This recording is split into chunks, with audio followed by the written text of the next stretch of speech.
Recording is on. Game capture is on. Hello, hello, I can do hello. it. No, I can't. I can do it. Oh, it's fine. I can definitely do it. Right? Definitely do it. Okay, straight back to the place where we ended yesterday. The main story.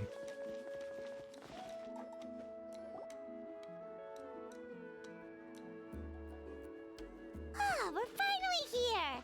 So this is your home, Mualani. Paimon can't wait to have a look around.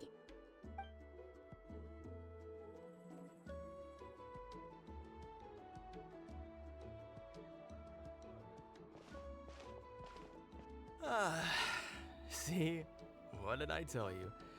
A dip in the hot springs after a battle is just the best.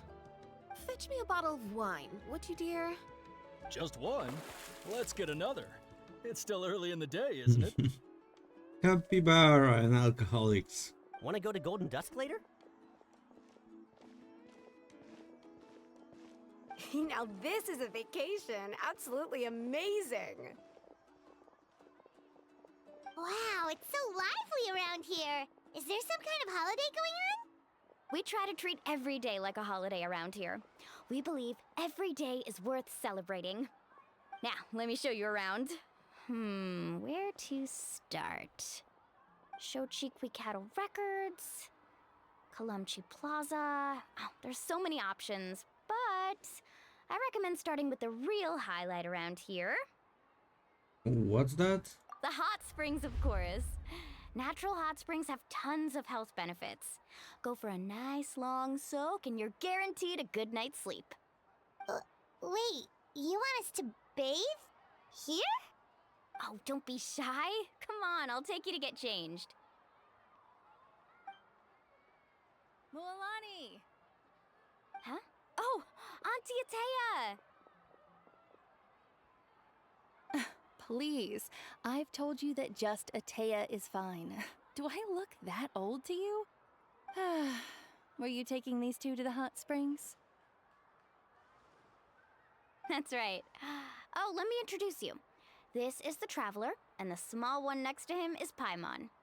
They only just arrived in Natlan, so I'm taking them around to experience our customs. Hi Hello. I'm Mualani's neighbor, Atea. By the way, Mualani, I heard you lost to Kachina during the pilgrimage. Is that true? Yeah, I was this close to winning. Oh. Definitely not the result I wanted, but still not too surprising. Kachina's always been strong. Anyway, it's all in the past.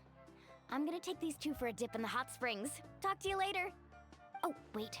You'll need swimsuits first. I'm sure I can find you something lying around the shop. I'll go look.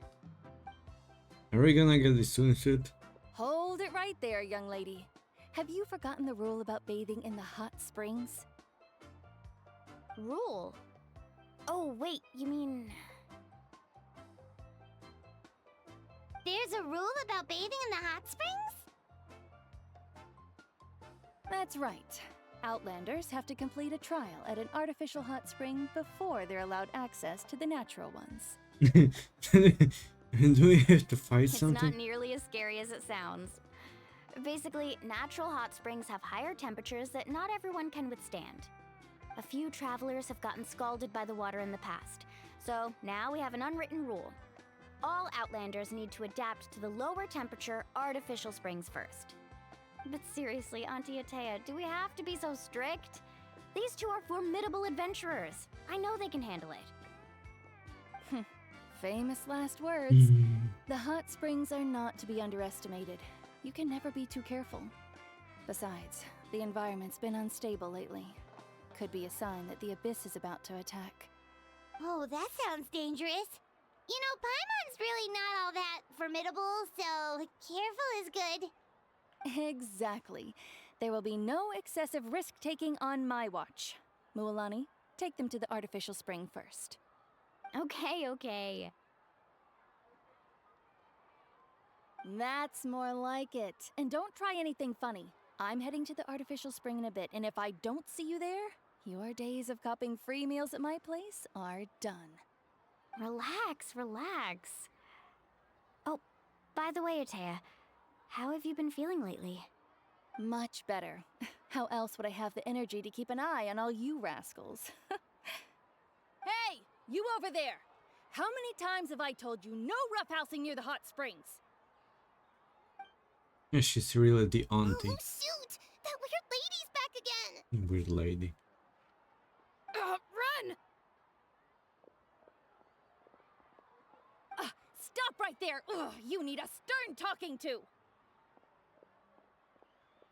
She sure has a lot of energy. You seem really close.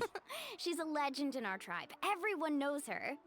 Back before I inherited my ancient name, she was one of Natland's most renowned warriors, famous for her love of hot springs. In fact, she often threw parties at the hot springs. She referred to anyone who came to these parties as her hot spring buddies. The attendees were all respected warriors like Liliuo, Kaiulani, Vichama, oh, and the Archon. If Paimon lived here, she would take advantage of the hot springs too. It's just, during battle, she was impaled in the abdomen by an abyssal monster. The doctors managed to save her life, but they made it clear that she could never bathe in the hot springs again.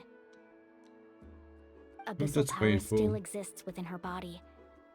Immersing herself in hot water would accelerate the corrosion of her internal organs and the progression of her illness. Oh, no wonder she has so many scars.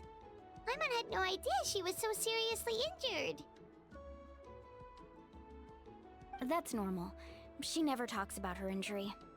She's worked tirelessly over the years to dig up artificial springs so that more and more people can experience our tribe's natural wonders, even though she can't enjoy them herself. I really respect her for that. Anyway, let's head to the artificial springs. If Auntie Atea gets there before us, we're gonna be in some real hot water.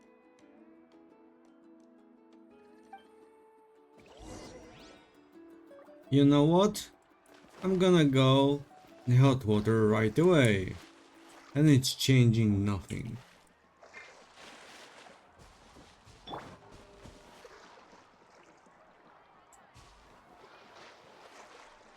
I think there's something wrong.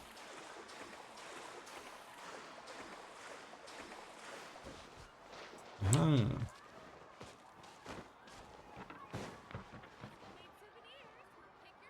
Oh, I see. That's a great idea. I like it. See, I told you the chief would agree. Well, let's get moving then. We can't let a word of this slip to anyone else. Hey, Amina, Hikaru, Marukao! You three seem particularly cheerful today. What's the occasion? Oh, Mulani, you're back. Who are these two? This is the Traveler and Paimon, two very important guests. I wanted to take them to the natural hot springs, but Auntie Atea caught us, so we had to come here first. Oh, what a coincidence. We were just talking about her. We think Chief? Auntie Atea's illness has taken a turn for the better. Why is the chief so young? Really? How can you tell? Okay, so while you've been busy with the pilgrimage, we noticed that she's been visiting the hot springs alone at night. Specifically, the hot springs in the cave to the north of our settlement. I'm sure you know the one. Apparently, she used to go there a lot before they became abandoned for some reason. She could never come into contact with hot water before, and now she's visiting the hot springs every night. I mean, it's pretty obvious what that means, right? Yeah, so we got to thinking, what if we renovated the abandoned spring behind her back, then threw her a huge surprise party? Chief Amina thinks it's a great idea too. So, you want in? Of I course. smell How some could you even troubles. think of pulling this off without me? I'm a little busy right now, though. I'll come find you once we're done at the hot springs. Of course. Take your time. You should focus on our guests for now. These artificial springs are pretty new, but the experience is just as good as the natural ones if you ask me. We really worked hard on them, so I hope you enjoy. And you two, I know you want to focus on Atea's surprise, but don't forget your patrol duties in the meantime. The Abyss could attack at any moment, so we need to stay vigilant. You got it, Chief. We'll keep an eye out. You can count on us. All right, we're off then. See you at the abandoned spring, Mualani.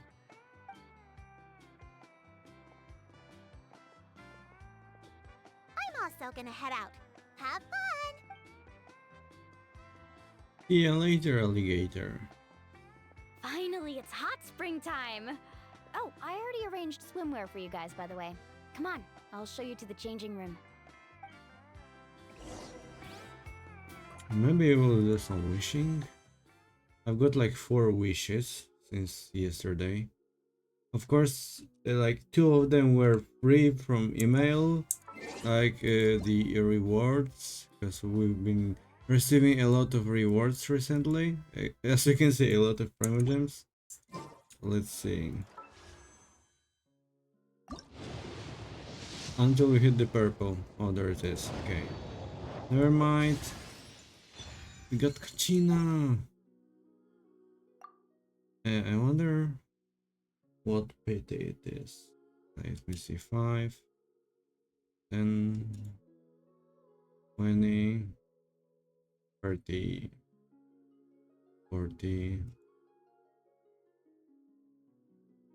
36. What? Wait. Shouldn't it be more? Let me see. 9 pages, 45, 46. Something wrong.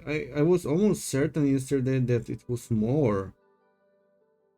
Like about 55. Oh well, never mind. Now I'm gonna wish even more. Crap.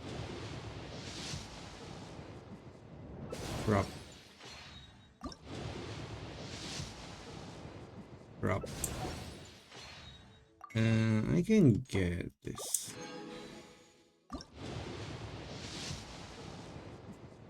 Crap. Okay, Kachina. Constellation 1. Nice. Who's on the banner? Because I didn't notice. It's Bennett and Jian. I have both at Constellation 6, so I hope I won't get them. Okay, where do we need to go? I can see the marker on the map.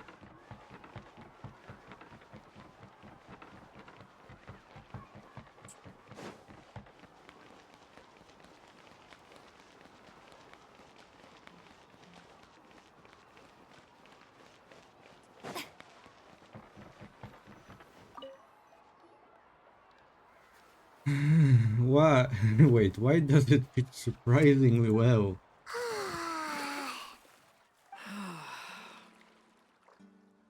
Oh, oh, ah, ha, ha. Oh. So, what do you think? Can you feel the warmth relax every muscle in your body? Yeah, it's so nice. The steam is warm too. The first time I came to the hot springs, there was no calming effect whatsoever. I was such a little ball of energy, the moment my parents looked away, I ran off to the high temperature pools. It was actually pretty funny looking back on it. They were absolutely frantic, looking for me all over, until finally they saw my head slowly poke out from under the water. Yep. I was too young to remember the whole ordeal, but my parents told me all about it. A natural-born swimmer, my mother called me. Just like her, I taught myself how to dive underwater the first time I ever went swimming. Full immersion. Oh no, I completely forgot. It's so incredibly stupid that when you turn the immersion mode, autoplay is turning off. Shouldn't work this way. Because I want full immersion and the things to go on to So feel free to proceed go for there. a swim. I'll be right here if you need rescuing. Okay, here goes nothing. Auntie Atea, you really came to check on us? Of course. And I'm glad you listened. I brought you all some milk and snacks as well. I'll just leave them here. Oh, look at the temperature in cookies. the artificial springs isn't too high, They- so I they went look with so Sora's cool. crackers and grain fruit chips. See how you like them. Oh, thank you. These are great. Also, look Well, at the hairstyle I of did make them Paimon. myself. It should stay this way. Very few young young people know how to truly appreciate hot springs, so listen carefully. The temperature of the hot spring not only determines the type of snacks you should choose, but also the amount of time you should spend in the water. To bathe in a hot spring is to completely empty your mind. As such, swimming around the pool is incredibly disruptive and impolite, and something you should absolutely not learn from Mualani. Hey! All right, looks like you were able to adapt to the temperature, no problem. You should be able to switch to the natural springs then. Well, I've got to get going. Oh, and make sure you drink your milk. I'm looking at you, Mualani. I still remember how you used to pour it into the water when you were little. That better not happen again, whether I'm here to catch you or not. Okay. Paimon didn't think you were the type to do something like that. I remember thinking I'd totally get away with it too. But turns out milk is pretty easy to spot when you pour it into clear water. Not my best work.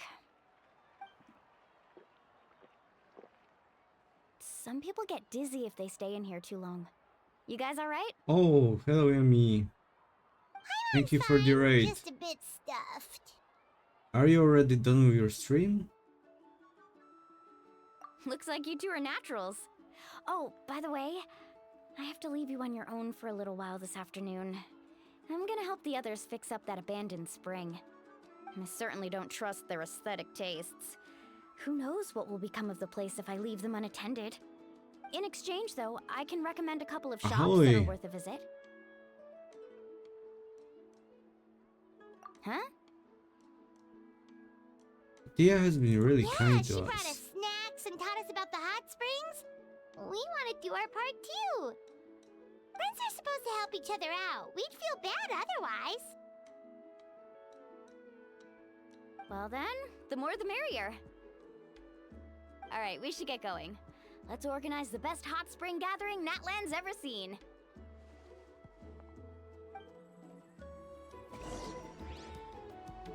Let motherfucking go.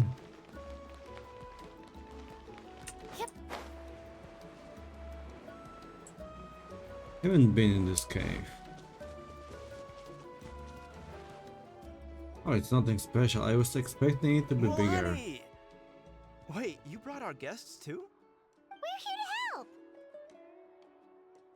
But you're important guests. We can't put you to work. We don't have anything else to do at the moment. Alright. Stop trying to out-polite each other, would you? The sooner we get this party started, the sooner we get to enjoy the real party. Now, where to start? Looks like the water outlet is blocked pretty bad. We'll need to dig under it. Ooh, those boxes in the corner need to be thrown out as well. Oh! They're moldy as all get out! Ugh. Also, someone needs to go out and get some cloth, wood, and decorations. Oh, and snacks too. I say we get enough for 20 or 30 people. Bulk purchases fetch the best prices after all. Oh, but don't just accept the first offer they give you. I'm not good at haggling. Why don't you go? Hey, I'm not any better, and I wouldn't even know what to buy. How about we handle things here while you three deal with the shopping? Yeah, that works too. I can introduce you to all the shops while we're at it. Alright, let's meet back here later. There's something strangely loud outside and it's kinda annoying. You can't hear this, thankfully, but come on, it should stop already. Well, Milani is just really energetic, so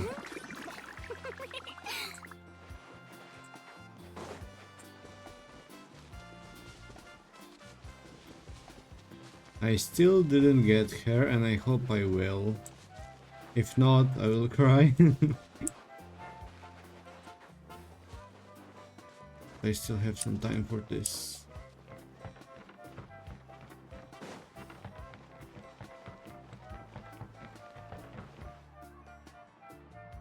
Hey there, Yellowpath. Hope business has been going well.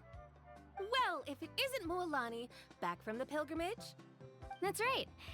Didn't make the cut this year, though. Well, it wouldn't be a competition if everyone got to win. So, what'll it be today? Here, it's all on the list. Quite a sizable order, as you can see. So, can we expect a discount? Wow, that is a large order. What's it all for? A party? That's right. Keep this between us for now, but we're throwing a hot spring party for Auntie Atea. Wait, you're saying she can go in the hot springs again? That's great news! How about this? You can have the decorations on the house, and I'll give you 20% off the cloth and wood. Come on, I know you can sweeten the deal. That pile of wood's been sitting there since I left for the pilgrimage. At this rate, you need to get rid of it or it's gonna go moldy. All right, all right. Such a handful. Just give me a moment while I pack all this up for you. Wow, that was amazing, Mualani! All in a day's work. By the way, Yellowfath, are these 2 stones for sale? Interested? They won't come cheap. I'm not Well, planning to I haggle this think time, I I need promise. to. Package them separately, would you? I need to increase the intensity of Nightbot. It wasn't mods at all. It was the automated Nightbot. It's kind of overreacting sometimes, as I found out. I need to change it. Can I do this right now while streaming?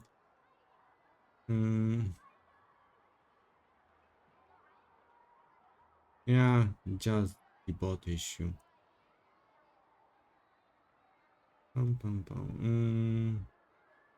Let me see. Spam protection options. Limit. Let it be like, I don't know, 25 letters. And submit. Excessive symbols. No, okay. Try using caps now. It's locked on 25 letters. Because I'm not able to check this out because I'm the owner of the channel and Nox is a moderator, so yeah. It's me, Bambi. Yeah, it looks like it works fine. Nope. Kachina likes shiny little trinkets, so whenever I come across something like that, I always buy it for her. I'll hold on to them for now. It'll be a nice little surprise for her when she returns victorious from battle. I'm sure she'll like it. All right, that should be everything. If you could just double check, make sure nothing's missing. Let me see. Huh? What's this crate of juice doing here? That's on the house. 7 years ago, when the Abyss attacked our tribe, Atea saved my brother's life. She never asked for anything in return, but I could never forget what she did for my family that day. So, send her my regards, would you? And have fun! Oh, we will. It's gonna be a party to remember. Thanks a lot, Yellowfath. Well, that's our shopping done. Let's head back. It really smells like trouble. She's not. Atia is not supposed to. How's everything going? Atia is not supposed to do the bathing in hot springs, and she's doing this anyway. And also, she's doing this outside the sight of everyone else. So there's something wrong with her. Wow, this place cleaned up nice. You got the water unblocked too. Good work. I would hope so. We spent all day clearing out debris from the bottom of the spring. Did you guys get everything? Oh, we brought back tons of stuff! We set it down near the cave entrance. All right then, roll up your sleeves, everyone, and let's get back to work. Actually, why don't you two take a break? I'll handle it from here. Traveler, mind lending me a hand? Just say the I was word. brainstorming on the way over, and I'm thinking we could draw something on the wall over here, and the snacks and drinks can go over there.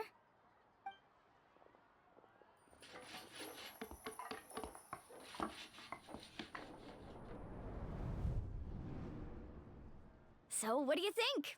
Not bad, right? Yeah, It it looks really cool. amazing! Paimon had no idea you were such a great designer! Well, I'm usually the one in charge of the family store, so I'm pretty good at things like renovation and organization. Not to mention, this was totally a group effort. Still, I didn't expect it to take quite this long. Guess it's too late to invite Auntie Atea over, huh? Yeah, tonight's definitely not gonna work. Chief Amina set up those patrols to guard against the Abyss, and Atea volunteered. So she's on watch tonight. I see. Well, guess the surprise will have to wait until tomorrow. This could actually be a good thing. She can relieve all the exhaustion of keeping watch all night by soaking in the hot spring. Ha! She's gonna love it. Well, let's call it a day then. Traveler, Paimon, you must be tired too. Come on, I'll take you to the inn.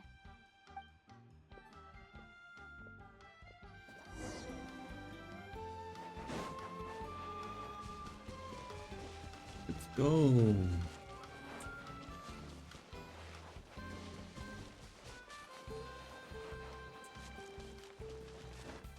Where's my dash from Wuthering Waves? I'm missing those mechanics. Okay, how far is that? Okay.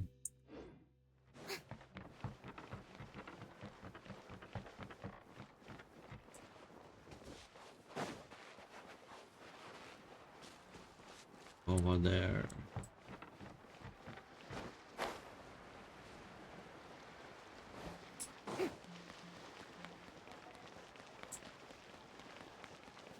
Damn it, I really don't want to go to work tomorrow. But it's the last day before the days of Alright, this is it. vacation. Get a good night's sleep, okay? I'll see you tomorrow. Yep, good night!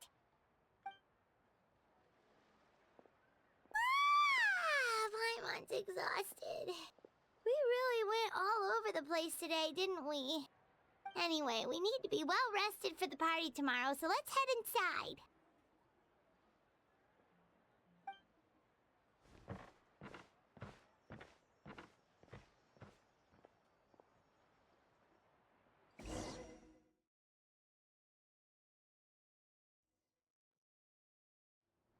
To arms, everyone! To arms! Why now? Huh? What's with all the noise? Traveler, Paimon, wake up! Mualani? What's going on? Where did all these monsters come from? It's the Abyss. Our patrols are trying to drive them back as we speak. Come with me. I'll take you somewhere safe. Beach, Mualani, please. A little help over here. We can't hold them back much longer. One moment. I'll be right there. Let's show those creatures what we are made of. Couldn't have said it better myself. Hang in there. We're here to help.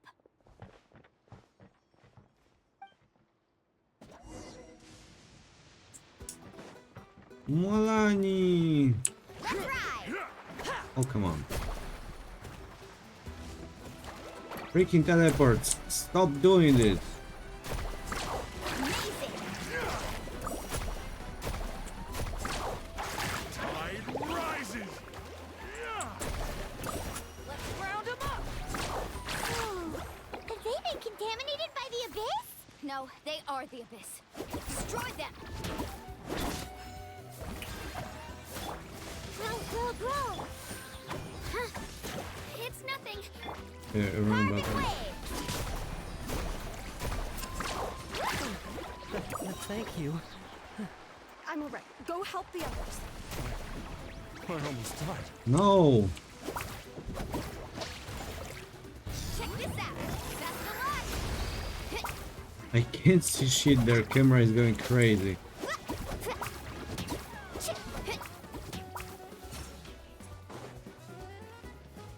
Okay, where do we need to? Ah, there it is. Shower me with prey. I see everything. Yeah. Okay, enough of that. Let's get this over with. We've cleared out most of the monsters over here. Thanks for your help. It would have taken me ages on my own. Looks like we're still in for a long night, though. We still have no idea where these creatures are coming from. Let's go ask Amina. She'll have a better handle on the situation.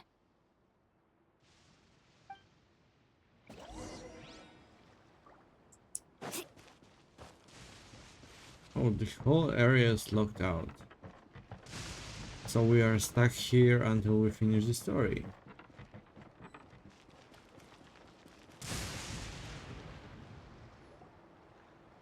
Amina! Oh, it's you three. Thank you for helping clear out those monsters. We were prepared for an attack, but we didn't have enough people to prevent them from breaking through our defenses. No casualties so far, though. Where'd they come from this time? The east side. We've pinpointed the position of an abyssal pylon, but we don't have enough manpower to take it down. An abyssal pylon? What's that? A kind of gate created by the Abyss. One that allows monsters from the Night Kingdom to enter the physical world. The only way to end the attack is to destroy the pylon as soon as possible. Otherwise, the endless hordes of monsters will exhaust our defenses. Exactly. That's what I'm most concerned about. Their numbers suggest there might even be multiple pylons in the area. We're searching for them as we speak. Alright, we'll go seal There's off the gonna one to be the one in east. the hot spring, I'm Traveler, telling you. Paimon, can I count on your help again? Of course! We can't just sit back and do nothing! On behalf of the people of the Springs, you have my thanks. We're counting on you. Let's go. There's no time to lose. Take care, Amina.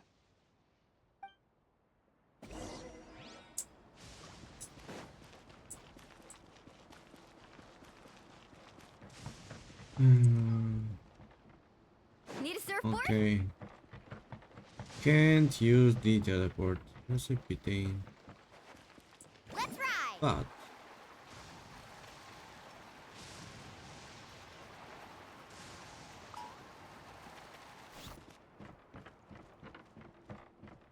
there's one. I need to fight with them? No, I don't. I just need to destroy the pylon.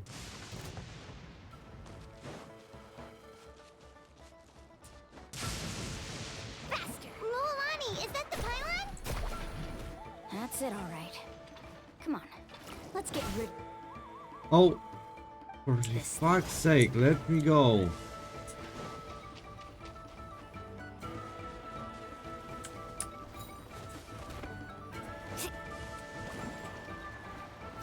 Okay, I wasn't reading at all what I need to do with that one.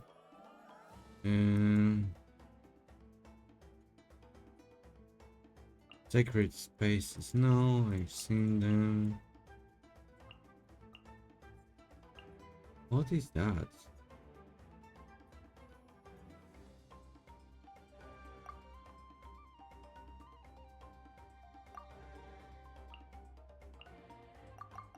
Okay, let's pick up all the primal gems in here. Okay. Oh, right, I found this machine today. What is this doing? That's the very bad moment to look out for this. Where is the information about the photos? Wait, there is no tutorial for that. What? Oh, camera is going crazy again.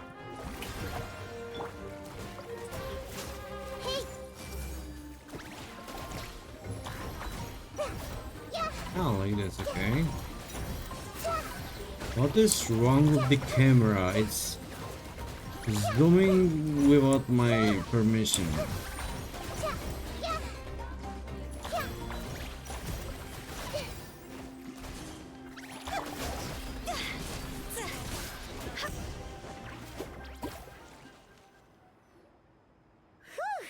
That should do it, right? I don't see any more monsters, so looks like we're in the clear. Do these attacks happen a lot? Must be hard on your tribe. I mean, we are uh, we are in the region that is like the combination of both South America and Hawaii. So why are you even surprised that we are riding on the board? Yeah, it makes things hard sometimes, but that's how our ancestors have always lived. Besides, the Abyss doesn't care how difficult our lives are. Fighting back is the only option. Come on, we should head back. Huh? What are you looking at? Is there something over there? So You're right. many Milani, monsters. look! They're coming from that direction! Wait, that area looks kind of familiar.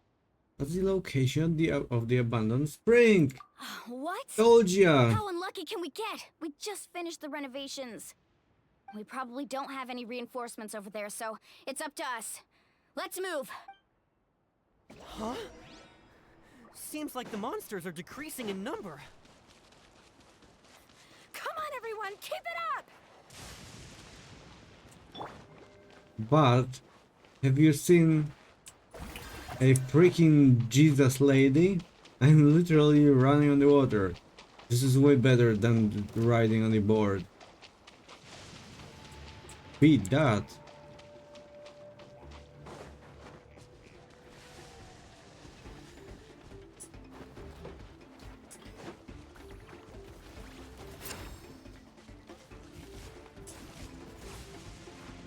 Oh, she's there. She's the gate. Ateya, what are you doing here? Where's the pylon? Yes, I can. Where do you think? If I'm here, means that thing is long gone. I was in a hurry, so it's not my best work. You should check if all the important stuff is still here. Stop talking for now. That wound looks bad.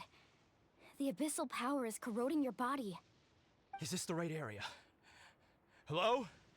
Anyone there? And it's even better when you're using the board on the water because you're Milani. spending less energy on that. And Ateya, what's going on? We were told the second pylon was over here. Ateya took care of it, but she's injured. Quick, someone get a doctor. All right, stop fussing. Don't you think I know my own limits?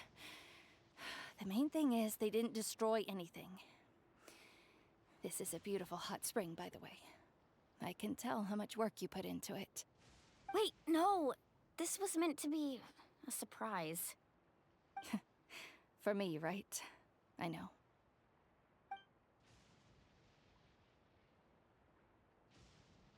Ateya!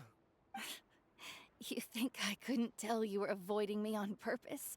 Not one of you stopped to say hello to me. It couldn't be more obvious that you were hiding something. And you, Mualani, were you the one that brought the snacks? How many times have I told you, you have to choose them based on the temperature of the water? Is she going to die? Oh, forget about that. The doctor's almost here, and you're gonna get all better. Then we can have a meal together, and I'll help you make whatever you want, okay? You just have to hold on.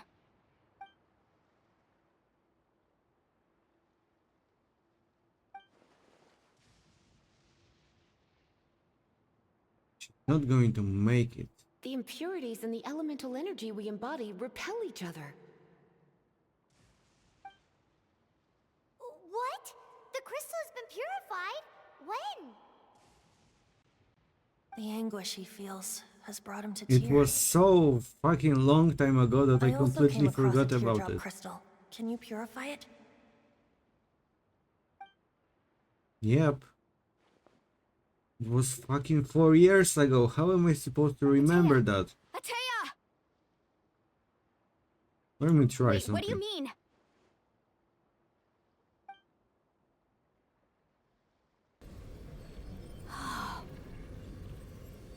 What is this? Some sort of purification? The abyssal power, it's being cleansed away. How can that be? I never knew that was even possible.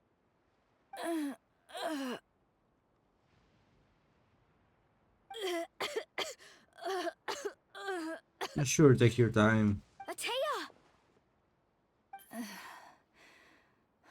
The mark of the abyss. It's gone. Yes, thanks to the Traveler. By the way, Traveler, are you alright? I just saw you purify abyssal power from Atea's body. That didn't injure you in any way, did it? I'm You're fine. sure? Of course. Good. Good. Thank goodness. You scared us all half to death just now.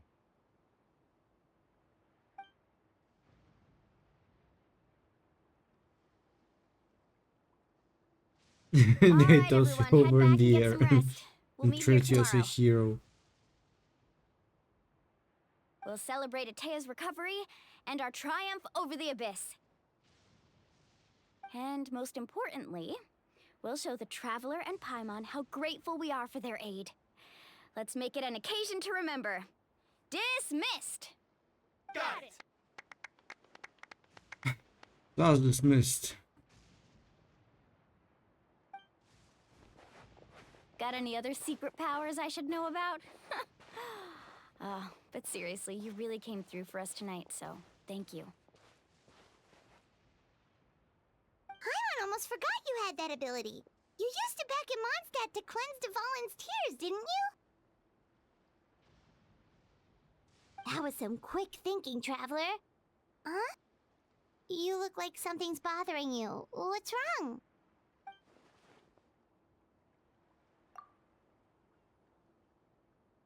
I didn't want to spoil the mood earlier, but when I was purifying the abyssal power within Atea, I could sense something. Remnants of the power have existed within her body for years, corroding it from the inside.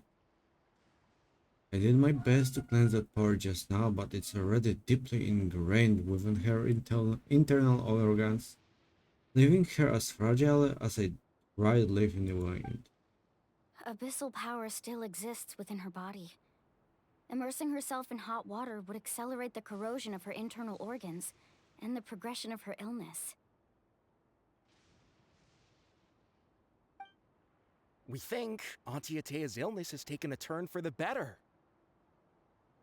She could never come into contact with hot water before, and now she's visiting the hot springs every night. I mean, it's pretty obvious what that means, right? I don't think she was going to the hot springs because she was recovering, but because she realized her condition had taken a decisive turn for the worse. I'm just not sure if I should tell Molani. It may be Atea, but she was desperate enough, like she had nothing to lose, or maybe it's not Atea anymore, but she's taken by the abyss. Hello? Traveler! Maybe you can zone out some other time because Paimon can barely keep her eyes open. Let's head back for now.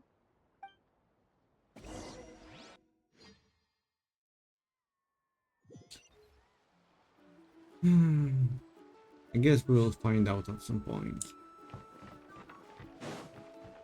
Okay, they have an enclosed teleport? No, I don't. God damn it. Yeah, screw Paimon. I'm already so tired of her voice already. And we are less than an hour in. So... But I think that there should be an option to change our hairstyle. Especially for the one for the Paimon, because the one that we've seen when they were bathing in the hot spring water, it was actually really good.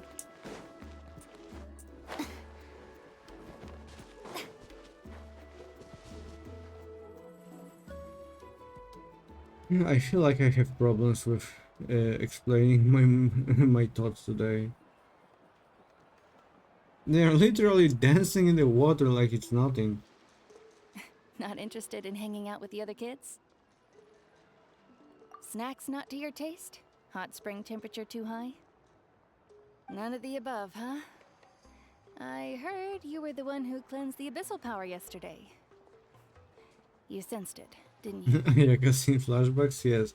But at least they are not wearing socks. None of them is wearing socks. I was hoping to keep it a secret for a few more days. Didn't want to ruin the celebrations and all. But looks like it was no use. Hey, kid! No, Me? these are not cool boots. All of them are wearing sandals. See? Yes, you. Come on. Okay, maybe except go these for a two. walk. But the lady here in the Hey, back, where she's are you going? definitely wearing sandals. Something happened? Just going to get some air. It's too noisy in here. You have fun. We'll be right back.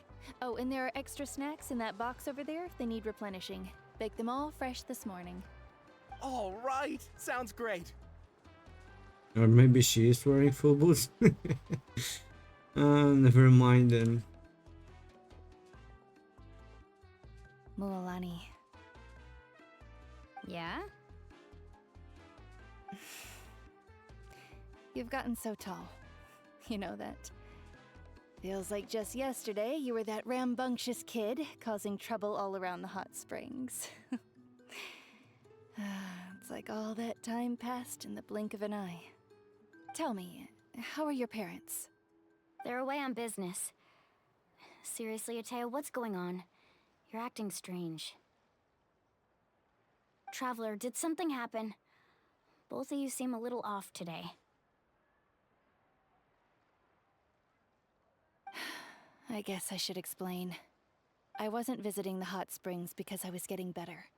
And that pylon yesterday, I didn't go face it by myself because I was reckless or too anxious to wait for reinforcements. It's because my body isn't going to last much longer. Your friend saved my life in that cave, and because of that, I got to enjoy this celebration with you all. But I'm just a few days shy of the end. The hot springs, I'm just trying to enjoy them for as long as I have left. Oh. Mualani? That better not happen again, whether I'm here to catch you or not. That's what you said back at the artificial spring. I had a bad feeling then, but I didn't want it to be true. I wanted to believe you were actually recovering. You want to know something? Recovery, death, to me, the two aren't all that different. Both are worth celebrating. You've never been resurrected, so you might not understand. But Death and I, we're old pals by now. There's nothing sad about being reunited with an old friend. I lived with regret for a long time. Regret that my illness meant I could no longer take to the front lines, especially as our nation slid deeper into crisis. But yesterday, I was finally able to let go of that regret. Not only because I found the strength to fight the abyss, even at the end of my life, but because I got to see you in action, Mualani. Seeing you out there, it made me realize that I don't need to worry about our tribe or our nation's future. You have the capacity to bring us all together. Even if I was never injured, old age would still take me one day. But I've done what I needed to do. The future is in your hands now. Just remember, whether in life or death, I am always with you. I understand. Seems like you've given this a lot of thought, Atea. Thank you for telling me all this. Yep, I don't think I've I'll do ever everything seen in my someone power to hugging protect each our other. tribe, our nation, and live up to the example you set for me. It took Good. them. Oh, And 5 years? if any of you Wait, have the chance to meet with the it's Archon, 5 years, not 4. 5 you years give this to her since for the me? release. Wait, Genshin is 2019 or 2020? We are in, no wait, we are in the 6th region. We had 2 already. 3, 4, 5. Okay, it's 4 years. Okay, I was thinking for a second that I'm going crazy. Yeah, 2020. Okay, so it took them like 4 years to make people hug. That's the improvement. a talisman I've carried with me my whole life. It may seem strange to say while I'm still alive, but just think of it as a relic I'm leaving for her. It's brought me good fortune in battle. Even after I became too sick to fight, I never took it off. Just tell her it embodies fond memories and my strength of will. She'll know what I'm trying to say. Don't worry. We'll make sure she gets it. All right. That's all I wanted to say. Let's head back to the party. No use spending what little time I have left being sad.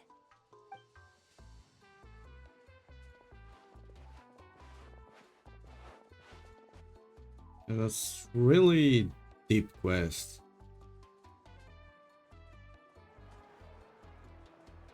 Traveler, Atea, Mualani! If you don't hurry up, there won't be any snacks left! Because Paimon's gone. Excuse me, what did I say about bathing in the hot springs on a full stomach? Hey, are you listening to me? Paimon is gonna eat everything. Yep.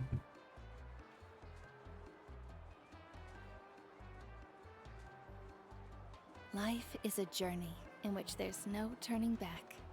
So forge ahead and don't hold back.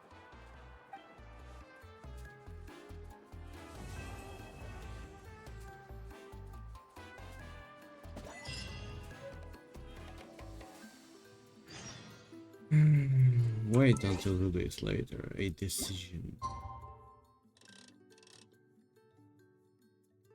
Wait, I don't even need to wait for that long.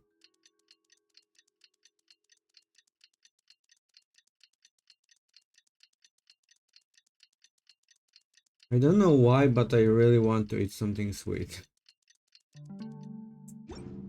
But I definitely ate too much today. I mean, for the dinner.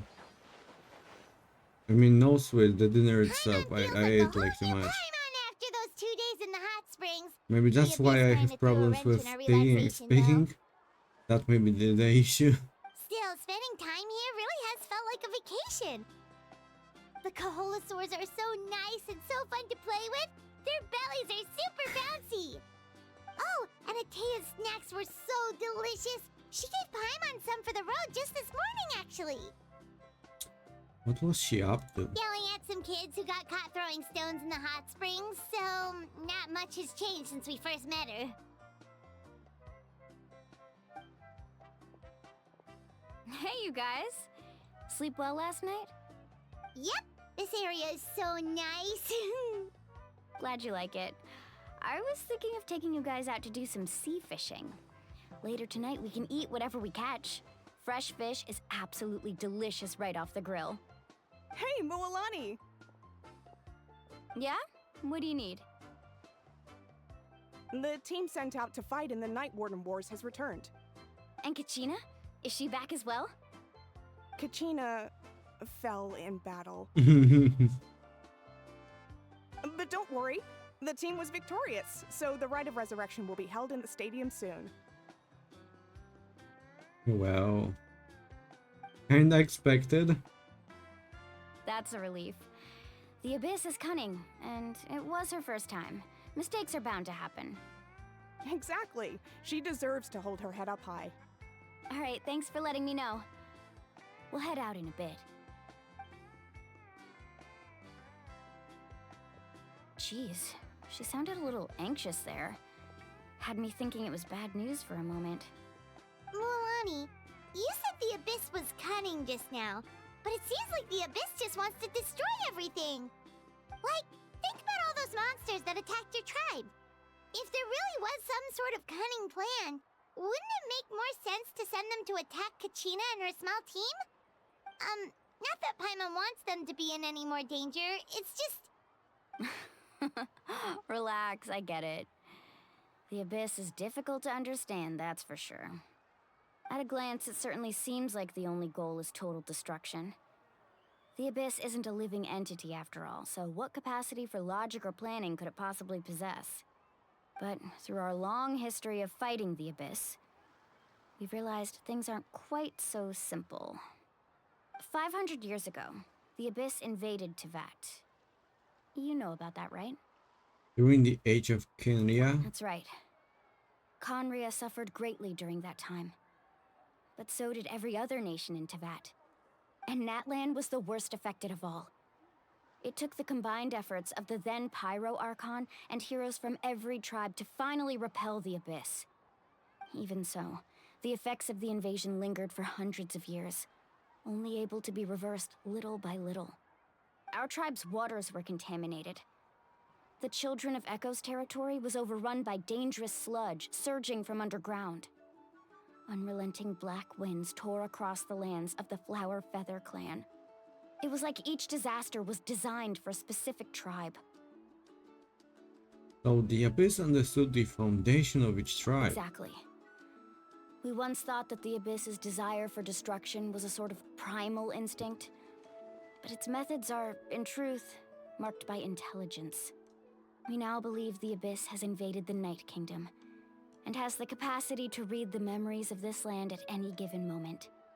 And that's how it became so dangerous and cunning. Almost like it knows you inside and out. Yes, and that's why we've been unable to fully eradicate it, even after all this time.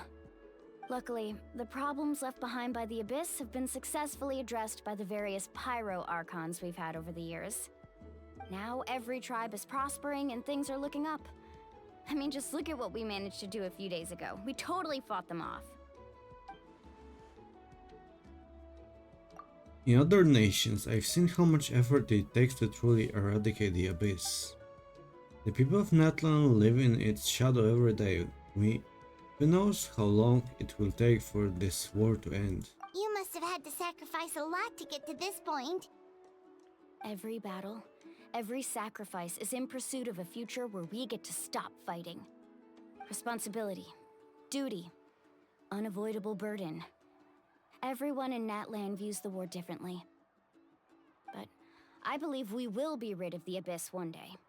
And the efforts of all who fought against them will become a story for the ages.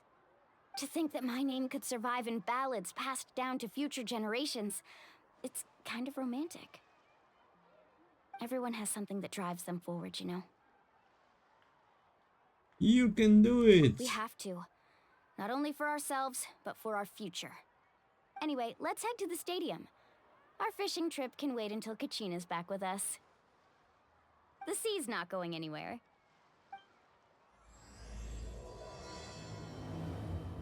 Black stone under a white stone.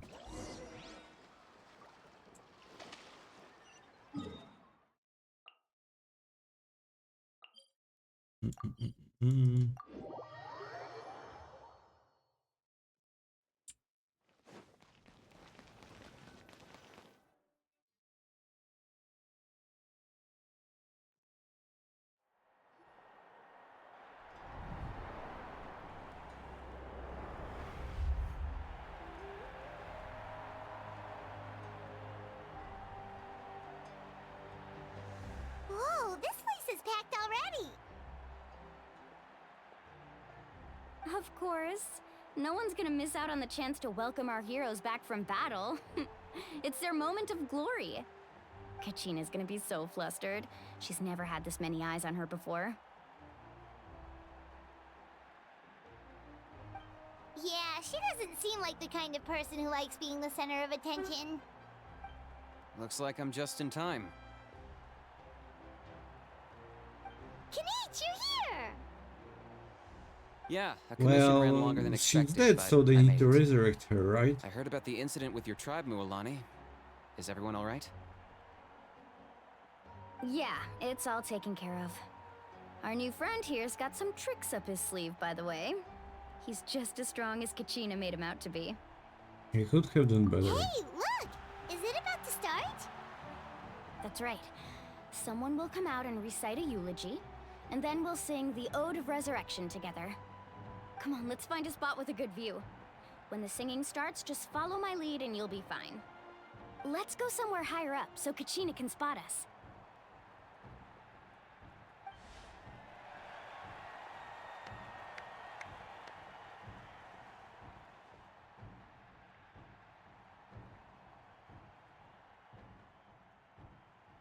Warriors of Natlan, heed the call of life. We are the inheritors of memory and legend. Those who grew alongside sun and wind. Those who forged our own destiny and future. That is Natlan's fire, the lifeblood of our nation.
I could not find Kachina within the Night Kingdom, or locate her ancient name. What? What does that even mean?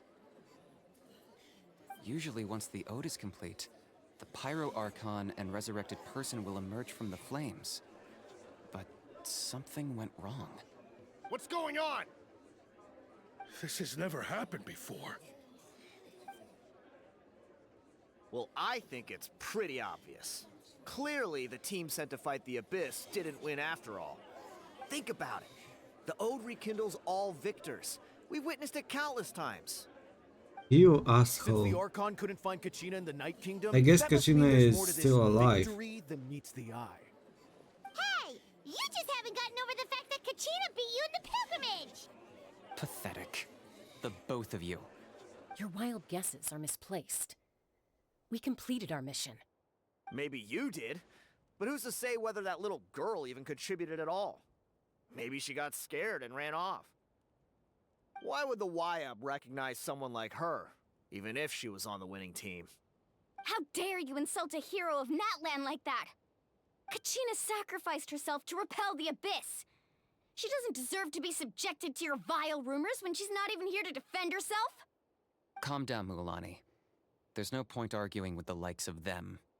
I can't just sit here and let them slander her like that. To insult a hero of Natlan, the person actually has to be a hero. You... Think about it, everyone. Who do you think is really at fault here? A girl who never should have even gone to war? Or the great Pyro Archon? Why would the rules of our nation suddenly stop working? That's true. If she wasn't revived, it must mean she failed to achieve victory. Maybe the YUB interpret victory in different ways? I mean, that girl didn't look all that strong to me. I feel like she's still alive there.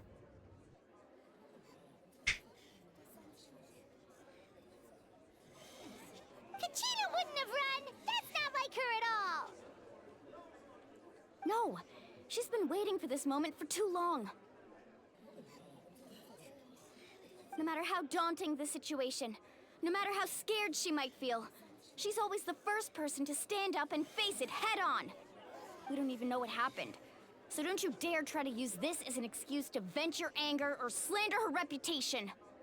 Fine. We'll find out what happens soon enough. Then, we'll see who truly deserves glory. That's enough. There is no doubt about today's victory, or Kachina's part in it. She is a hero worthy of our admiration I hope and so. celebration. However, the failure of today's ceremony is undeniable. Kachina has not been rekindled, and I offer you all my deepest apologies as I continue to investigate this matter. To prevent further casualties, I have decided to suspend the pilgrimage until this matter is resolved. What? No one is all-knowing. No one is infallible, not even myself. But doubt is a means by which we seek the truth, not a weapon we wield against others. I didn't mean it that way, Archon. I just... If there are things you wish to clarify, then ask me directly. Doubt my answer if you wish. But now's your chance. You have concerns? State them. No, of course not. Even though I have said nothing to change your mind, then it would seem the truth never mattered to you at all. That guy doesn't even have the courage to answer the Pyro Archon's question. So much for all that glory talk earlier. I have a question, Archon. My friend Kachina. Do you have any idea where she is? It's extremely important to me. I know you said you were investigating the situation, but I'm sorry, that's not enough. I've already shared everything I know. If you want to learn the truth and rescue your friends sooner, you should join the investigation. So, what do you say? Of course I'll join. In that case, come see me in the speaker's chamber. We should join them. Oh, and if it's not too much trouble, could you drop by as well, Traveler? I'd like to have a chat. Rest assured, everyone, I'll keep the tribal chiefs informed on the progress of the investigation. Once again, I apologize for the outcome of this ceremony. If there are no further questions, let's part for now. Did she just ask us to come along? I believe she did. Let's go. I'd like to know what's going on myself.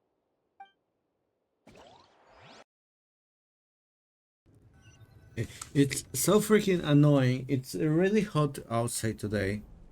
But when I turn on the fan, it's getting like cold in here. So it's like, where is the balance? The situation is urgent, so I'll get straight to the point.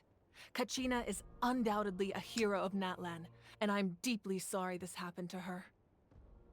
There's been unrest in the Night Kingdom, but I don't know what's causing it. As a result, I've been unable to track down her location. Until we find and address the cause of the unrest, the Ode of Resurrection will continue to be ineffective. And that means Kachina won't be able to come back? That's correct. Not until the problem with the Night Kingdom is resolved. How long will that take? It's hard to say. Kachina always dreamed of fighting the Abyss, of doing her part to defend Natlan. She wasn't afraid of death because she knew, if it came down to it, the Pyro Archon would be there to bring her back to life. Whenever we sat down together, exhausted from training, she would always hum the Ode of Resurrection. She was supposed to come back to us. We were supposed to hug her and celebrate with her and share her joy. We supported her every step of the way, but what are we supposed to do now? Well, I prefer colder climate like Norway, Canada, or North Japan, like Tohoku region or Hokkaido Island, or maybe even Iceland. I would really like to move to one of those countries and live in the places that I mentioned. Living in Poland is Spain, especially when it goes for the weather, especially in the big cities, because big cities in Poland are becoming freaking concrete deserts that are heating up like crazy. The plus for me is that I'm living literally by the sea, so the temperature is not going as high as it's, for example, going in Warsaw. Yeah, Poland and Spain. It is. And I'm telling this since the day I was born, so I've never telling mama or papa wasn't my first words. It was like Poland is Spain, get me out of here. So yeah, I would like to move somewhere else. Sit peacefully and wait for her return? Lose ourselves in grief over her death? Tell me, are we her friends? Or her murderers? That's not fair, Mualani. It's all right. I understand your rage and your grief. Kachina's life means a great deal to me, Mualani. Believe me, I want to bring her back as soon as possible. I would give you that peace of mind if I could. But please, hear what I have to say so I can at least give you a broader picture of the issue we are now facing. Considering the recent attack on your tribe, I believe the Abyss has found a new means of undermining the rules of our nation. You mean... The Sacred Flame. The foundation of our resistance against the Abyss. If we continue to hold the pilgrimage and send teams to fight the Abyss, there will likely be more casualties.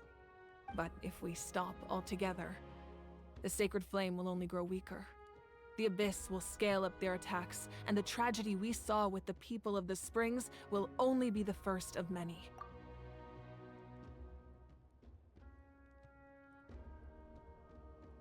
Yeah, the heat is our biggest concerns nowadays, especially because of the freaking global warming. And nobody will ever convince me that global warming is a hoax, because I haven't seen a good winter in years. Well, maybe one winter in recent years, but all the previous winters were actually like around 0 degrees, no snow at all. These are not winters, it's like something like autumn, like late autumn, and then late autumn is changing into the spring. So winters are almost non-existent in Poland nowadays. So maybe in mountains regions there's still snow. That's actually obvious, but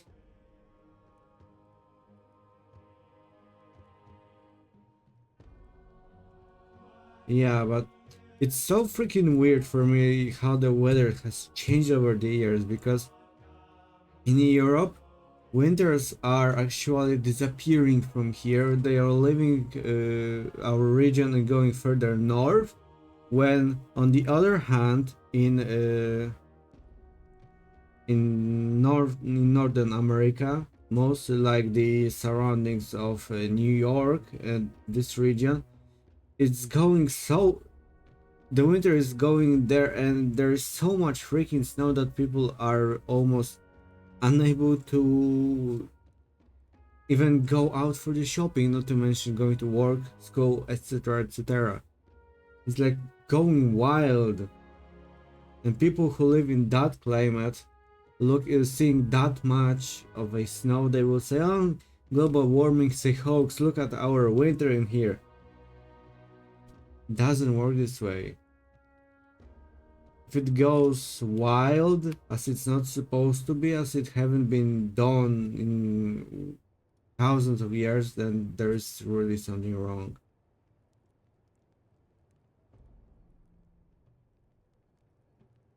There was snow in Texas, in freaking Texas.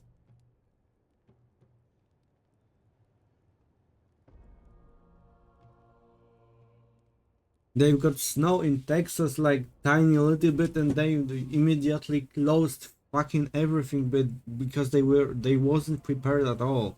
They weren't prepared at all. Okay, back to the story. But yeah, I hate the heat. I need to live in countries that are further north. Because where I live now in Poland is the furthest I can I can go.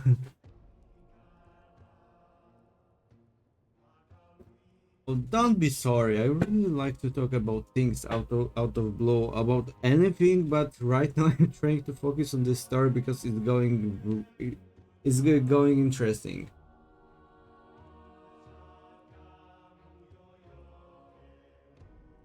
If we compare the two choices, the former seems to be the lesser of two evils. Sorry, I know that may sound harsh, but I bear the name Malipo. Weighing the costs is my duty. The raw truth can be cruel. But we need to understand it if we want to approach this rationally. But what would you say, Mualani? This is personal for you. And unlike Kanich, I dare say it's not a simple case of weighing up which course of action is less painful, is it? No. I can't choose between them, and I don't want to. Saying that one is preferable over the other is disrespectful to the people who suffered. You're saying it doesn't matter whether I suspend the pilgrimage. The consequences will be equally painful. Yes. What happened to Kachina breaks my heart. But I couldn't bring myself to sacrifice other people for her sake. And that is the crux of the problem. It's not simply a matter of choosing the lesser of two evils. Either way, there will be people who suffer. And the end result will be the same. Belief in the pilgrimage will waver. Once doubt has crept in, the people will no longer unite in battle against the Abyss. And that is exactly what the Abyss wants. Their ultimate goal isn't to break the rules that make the Ode of Resurrection work. It's to destroy the people's faith in them. To prevent what happened to Kachina from happening to anyone else, we need to suspend the pilgrimage. So that is my current plan. And in the meantime, I've made efforts to strengthen each tribe's defenses. Then, we have to find another way of strengthening the sacred flame to keep the Abyss at bay. This won't be easy. I'll need time to figure out the best approach. I understand your anger, Mualani, but I hope that provided some clarity at least. Wow. Hyman thought things were gonna get heated for a second, but the Pyro Archon took the time to explain everything so patiently. I owe you an apology, Archon. I let myself get carried away earlier, and I'm sorry. You're right. We need to focus on finding solutions.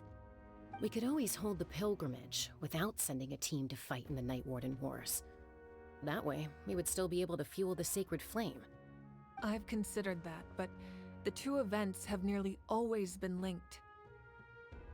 Without the chance to fight the Abyss, pilgrimage rankings lose their prestige, and competitor numbers will drop. With fewer participants, the amount of contending fire produced will decrease, and the vicious cycle will continue indefinitely. So, essentially, the Abyss is taking Kachina hostage.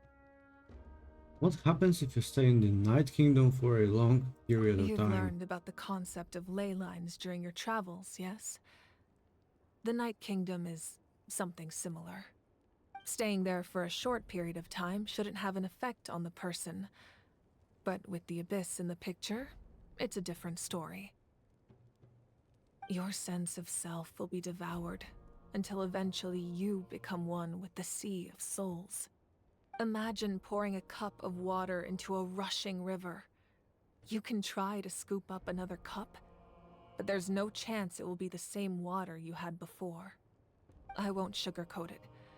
That is the danger Kachina is currently facing. Just like you said, Archon. Both of these problems need to be addressed. You can focus all your efforts on dealing with the Sacred Flame. I will go search for Kachina. The Abyss poses the same threat to you as it does to her. It is very possible you will not return. Knowing that, do you still choose to go? Kachina's waiting for us to rescue her. That's all that matters. I failed to protect her during our campaign, but I can make it up to her now. I choose to go as well. Traveler? What do you think? I promised she would have the chance to learn from me. Understood. Then I'll support you in any way I can. The Masters of the Nightwind have a technique that can extract an ancient name from the ley lines. If we can find Kachina's ancient name, I can use the link between them to pinpoint her position within the Night Kingdom. Then comes the hard part. You need to visit the Night Kingdom in person and rescue her. We're going to the abyss. Is the Night Kingdom a land of souls? Can we even go there? Under normal circumstances, only the consciousness can enter. But there is a way to go there in person. However, know that the Night Kingdom will attempt to repel you, and the Abyss certainly won't leave you be. That's fine by me. Same here. Fighting the Abyss is nothing new for me. It won't be a problem. Paimon's the only one who's scared? Well, if you're going, Traveler, Paimon's going too. Citlali of the Masters of the Nightwind once created an artifact that can be used to communicate with the Wyab. We call it the Spirit Speaker Stone. It was originally used as a ceremonial artifact wielded by the tribal chiefs, but that spiritual quality also means it can be used to search for an ancient name. That was the artifact I delivered to the Scions of the Canopy a few days ago. Didn't think I'd be hearing about it again so soon.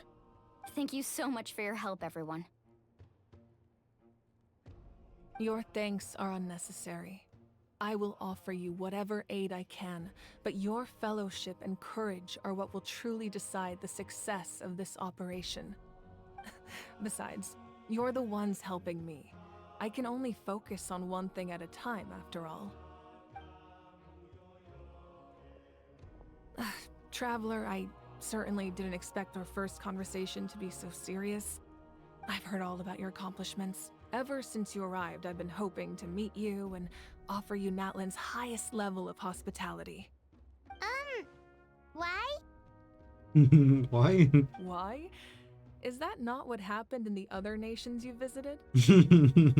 Yes. In one nation, they wanted to put us in the prison. In the other one, Archon wanted to kill us. The other one, they wanted to brainwash us through the freaking Akasha terminal. And the other one, the nation almost disappeared. Yeah, things were pretty complicated at the start. And, you know, in the middle. But our reputation's solid nowadays. That's more like it. After all, I've heard you're someone who transcends fate. Fellowship of the Kachina, yes. You know quite a lot about me. Perhaps even more than you can imagine. But we can talk about that some other time. Ideally, this would be the perfect night for a drink and some musical ambiance. But there are important things to be done. Oh, I almost forgot. Atea was wounded in the fight against the Abyss. She wanted us to give this to you. It embodies fond memories and my strength of will. That's what she asked us to tell you. She said you'd know what that means. I didn't think this day would come so soon. The flames of her life force. I can feel them flowing within the talisman. If things were different, the two of us could have enjoyed the hot springs together while she gave this to me in person. We're supposed to be hot spring buddies after all. But don't worry. This talisman means a great deal to me. I'll take good care of it, and once this is all over, I'll pay Atea a visit.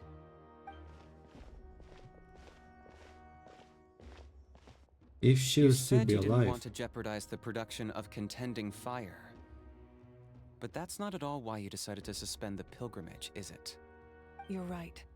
Even now, the production of Contending Fire is far from sufficient. The gradual corrosion caused by the Abyss has resulted in a massive shortage of pyro energy, and we're currently at the breaking point. As things stand, The pilgrimage is a lost cause. Suspending it allows us to save our strength to defend the tribes.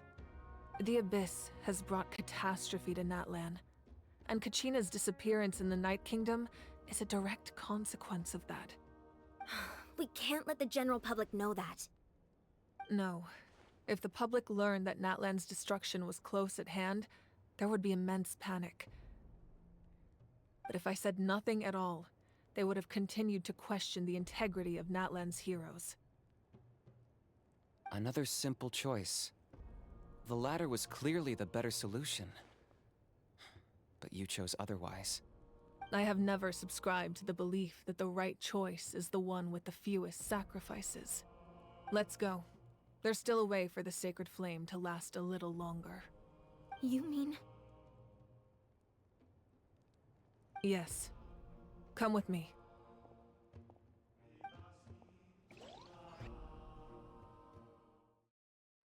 Is she going to use her own force, or is she going to use the...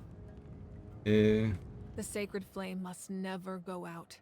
Not only does it strike fear in the abyss, but Gnosis? it's also the pillar of Natlan's stability. So until our heroes are ready, I will sacrifice my power to keep it burning. I thought so. But that can only last so long. I think we should focus on the remaining ancient name bearers. Don't let desperation cloud your judgment. Those chosen by the Wayab have already embarked on their destined path. It is for them to decide how that journey ends, not us. All we can do is support them. Even so, Well, she's not going to die, she's just going to use her power. If not me, then who? No other is capable of sustaining Also the sacred remember, flame. she's the Archon, I she's the possess godlike. great strength, but I'm not above my people. This is part of my duty. Even if still a human who hasn't ascended, she's still the Archon. So... Archon, it's the Fatui!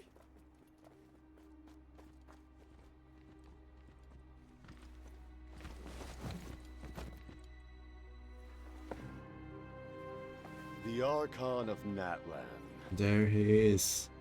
A force to be reckoned with.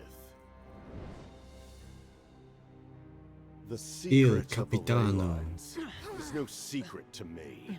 Long have they been destined for ruin. And since the oath made 5 centuries ago remains unfulfilled, what use is the Gnosis in your hands? I don't know what you mean. But it sounds like this is about more than the Tsaritsa. In times of crisis, someone must pick up the mantle of salvation. Your plan has reached an impasse, and now it falls to me to create new rules for Natlan. But before the dawn of a new age, the old must be destroyed.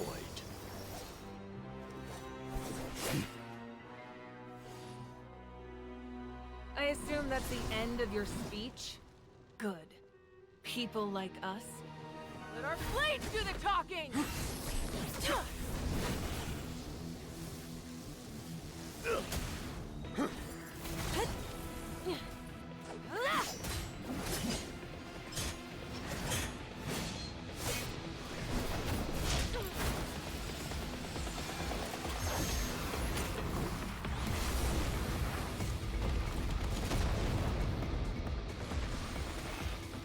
Maybe I will turn off the camera.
Masters of the Night Wind.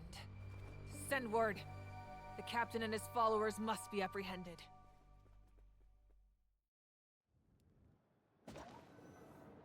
Oh, she is the second person who actually hurt Capitano. Are you alright, Archon? He was a formidable opponent. Exactly what I would expect from the first of the Fatui Harbingers. I never imagined someone could match you in combat.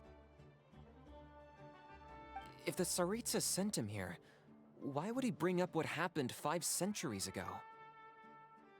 Like, she probably has glasses somewhere in her non-existing pockets, but actually there was a moment when she put the glasses on, so she had them somewhere.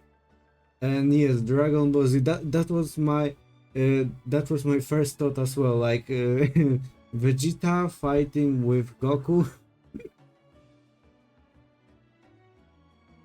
Oh, and if you don't know who was the first person to ever injure Capitano, it was a small lady with bombs.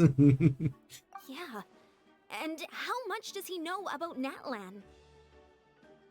The Harbingers are all driven by their own personal goals. The only purpose that unites them is collecting the Gnosis. But I'm sure the captain has his own reasons for being here as well. Whatever his motive, we should shift our focus to the Fatui. If they attack again, and we're not prepared, we're done for. No, we're running out of time. The wound I inflicted should hold him back and weaken him for the time being. Besides, I'm sure you noticed, the power that came to his rescue just now came from the Masters of the Night Wind. In other words, there are traitors among us. Not necessarily. This could prove This. to be a very valuable turn of events. When we exchanged final blows, I sensed an unusual presence within him. I'll need to investigate further. Like, Dragon Ball is one of the top anime in Brazil, and I'm not sure about the Argentina, but probably Argentina as well. And probably in many other countries in South America, but mostly Brazil and Argentina, so I'm not surprised with that fight. Kanich, go to the Masters of the Night Wind and look into who could have aided the captain. Speak to Lali. She should know. Of course, I'll head out right now. Do you still intend to... Yes, but fear not.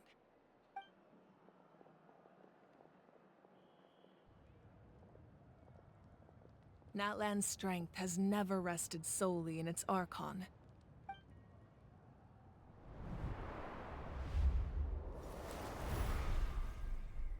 Together we foresaw the only path that leads to our nation's future.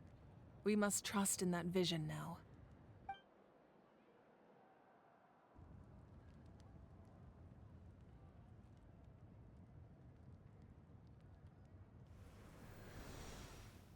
Is everything okay, Archon? There's something wrong with the models. Completely fine. Where's the Just lamenting sharpness? the fact that I never got a picture when I could still turn my hair into flames. Too late now. I just hope the others have a safe journey. Why does the game lose sharpness? What? Is this intended or is it just a bug? Okay, sharpness is bug, but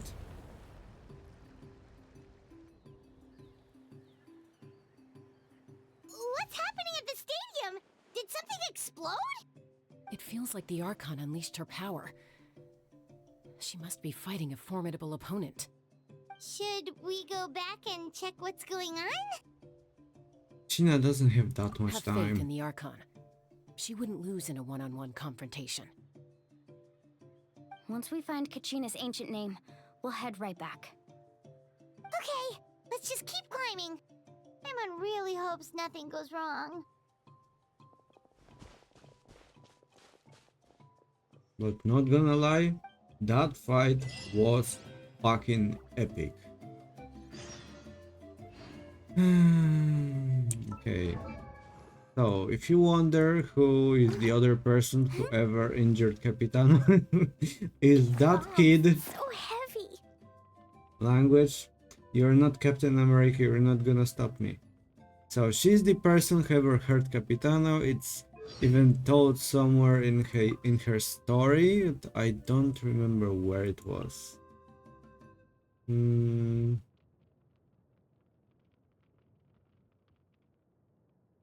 No cursing. It was like for 5 minutes, eh? 10 minutes. Okay. 10 minutes from now. Okay, where was the story of Klee destroying his mask? Hmm.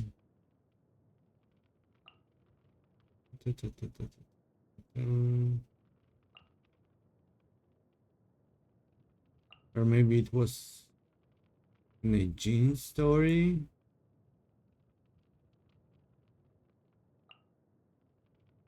Hmm.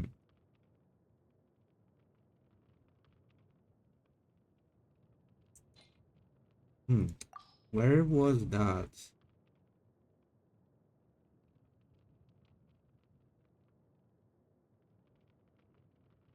More about Are Klee. you here for playtime? Yeah, sure. Time and Sal. This is Dodoko. Thanks for helping me out every time I get in trouble. Troubles. You're a good person, but I'm a bad girl. Once I'm out of solitary confinement and I'm done. Hmm. So I guess it's somewhere in the Jean description, but I don't have Jean leveled up, so all the stories are locked. But the thing is, they were in the north of the Mondstadt, the region that we can't reach yet.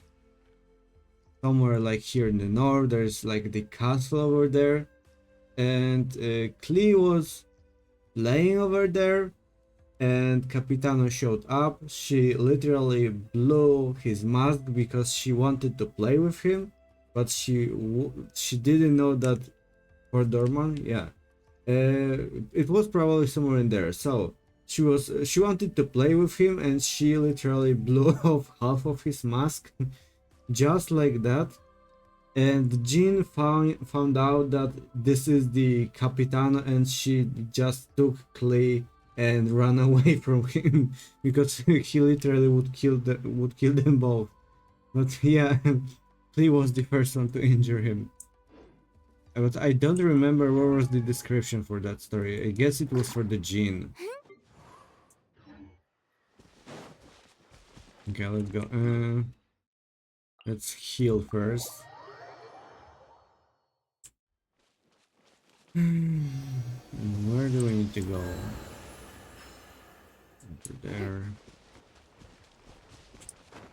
What can you tell us about the scions of the canopy? The tribe's people are very adventurous. Oh, kinda like us then. I'm not so sure. You don't strike me as the type to enjoy danger. The scions of the canopy are a bunch of thrill seekers. They love extreme sports like rock climbing, rappelling, volcano parkour, or even bungee jumping without a rope while a Yunkasaur stands at the edge and uses its tongue to catch them. Sound like something you'd be interested in? The hell? That does sound different from our usual adventures. What is wrong with the camera in this patch? Cheer you on from the sidelines. Why can't I climb here on this? There's something wrong. I can climb normally.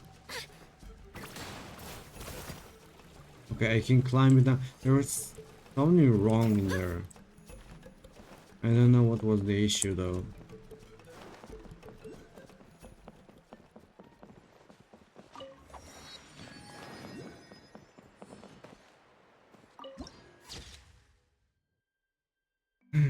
Canopy of the cliff tops. Okay.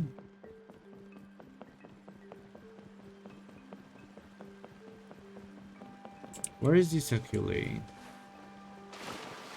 Somewhere above us, isn't it? Probably somewhere in there. Well, not gonna take it then. Or is it?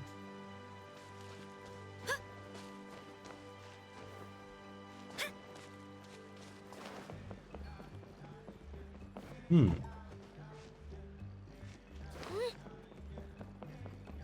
That's Wyna, the tribal chief. Let's head over to him.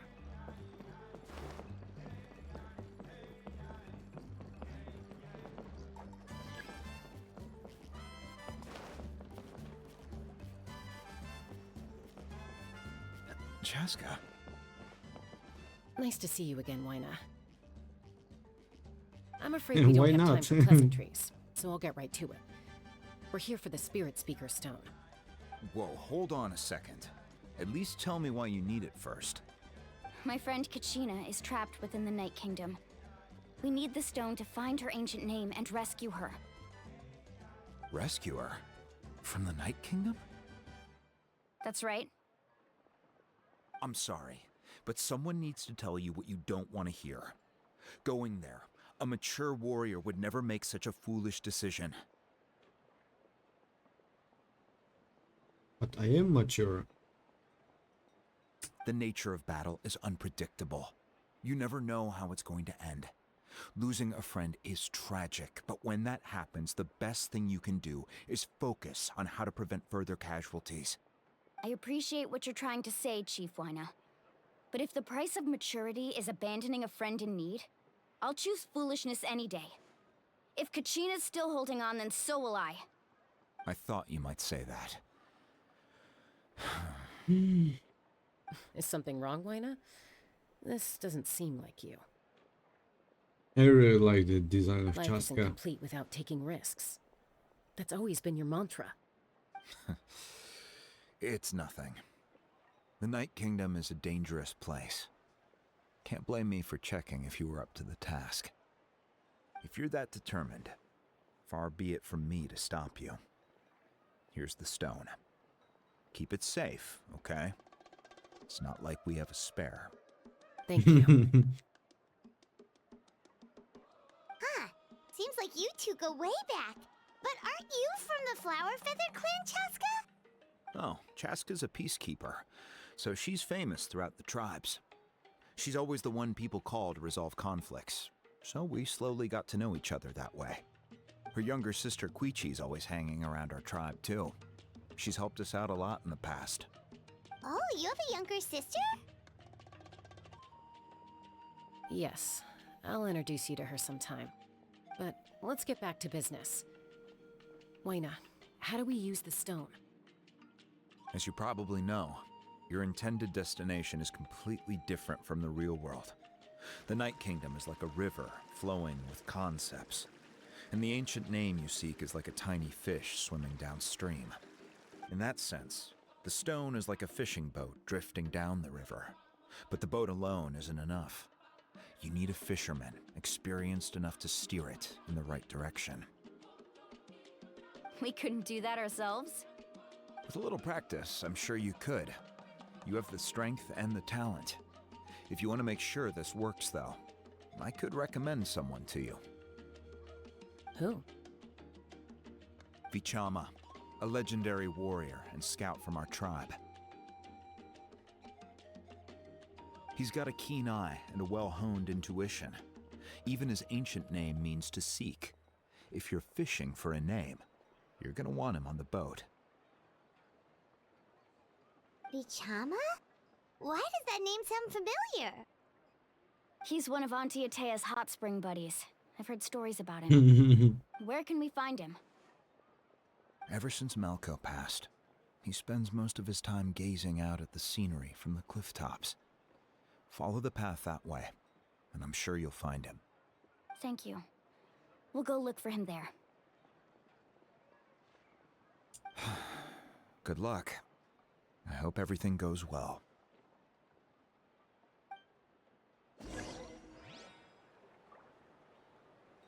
There's the oculi somewhere, I guess, on top of that.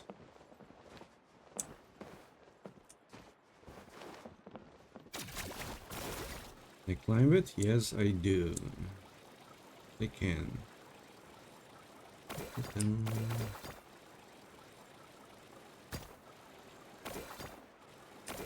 on.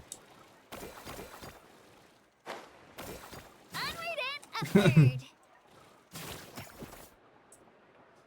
Almost broke it. No! No! No! It's not what I wanted to do. God damn it. Spin to win. Spin to win.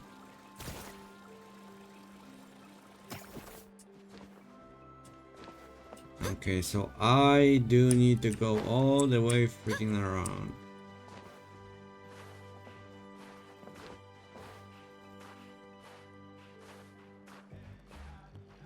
Nice.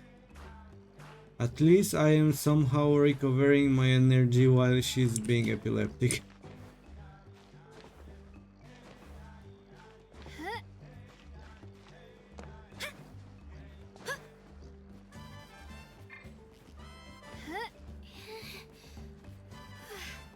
It's gonna take a while. Maybe I should have taken the animals.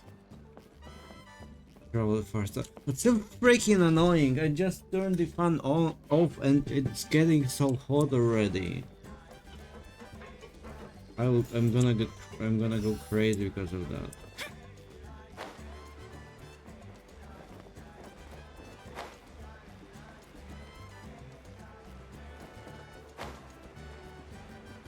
Are you Vishama? No, you're Pacha. Pacha, Pacha. Alpaca! Look at that fluff. See ya, Bambi.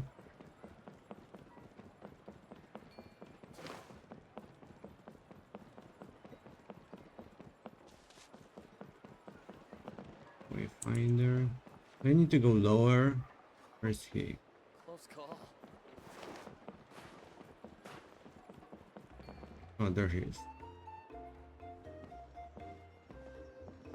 Someone admiring the scenery from the cliff tops. Ah, that must be him. Hello there, are you Vichama? That's me. Did you need something? That voice. It's so fucking deep. What? You're saying you can bring someone back from the Night Kingdom? How is that even possible? No, if you really think about it. Holy anything's possible macaroni. in that kind of place. But that would mean Are you okay? You don't look so good. everything's fine. I'll help you, but I do have a small request. After I help you find Kachina's ancient name, I want to use the stone to look for my friends as well. Your friend? Oh, why not mention someone named Malco? Is that who you're talking about? Yes, but I'd rather not get into it if it's all the same to you. That's not a problem. We agree to your request. Yeah. Since you're helping us find Kachina's ancient name, it's only right that we return the favor. Then we're agreed. Can I have a look at the stone?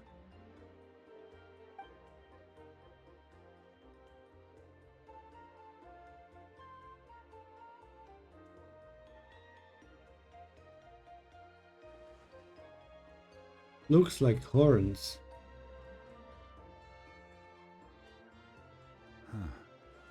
I see. From what I can tell, it functions almost like an abyssal pylon. Both connect the Night Kingdom to the living world. Once the connection is established, the abyss will come surging through the opening like a predator honing in on the scent of blood. So we have to be sure not to use it in a tribal settlement. Wow, you got all that just from looking at it? I just picked up on the basics, really. I still have no idea why it works. You said someone named Lali invented this. They must be a genius. I'll go find an open area and start setting things up. In the meantime, I need you to get 2 things for me. We'll go right away. What do you need? First, I'll need some hook ropes. Pretty much every store around here carries them, so no need to go anywhere special. Oh, and I need to build a net out of them, so make sure you get a good amount. Wait, are you saying you're going to use a real net to catch Kachina's ancient name? How does that work when one's tangible and one's not? By creating something tangible in our world, like a net, we can create a connection to a corresponding concept in the Night Kingdom. Basically, I'm going to use the concept of a net to catch something equally intangible, an ancient name. Oh, I see. What about the second thing you needed? Right. I need two chunks of obsidian. Once we bring the ancient names into our world, we'll need a place to store them. Normally, you can only get obsidian from the Children of Echoes, but I heard there's a traveling merchant from that tribe around here somewhere, so maybe you can try your luck there. Gotcha! Alright, let's split up. See that clearing? Let's meet over there when you're done. Oh, and you can send someone with me if you want. In case you're worried I might take the stone for myself. What do you think, Chaska? There's no need. Lena spoke highly of you. That means you're trustworthy. I appreciate it, even though that doesn't mean much to me anymore. Anyway, it'll take some time to set everything up, so no need to rush. I'll see you in a bit.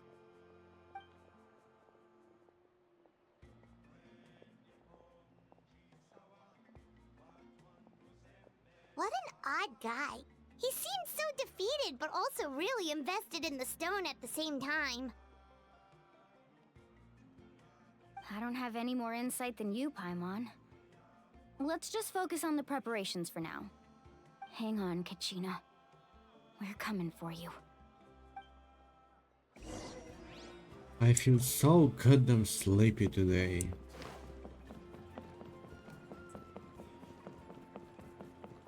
I'm really invested into the story, but at the same time I'm so freaking sleepy.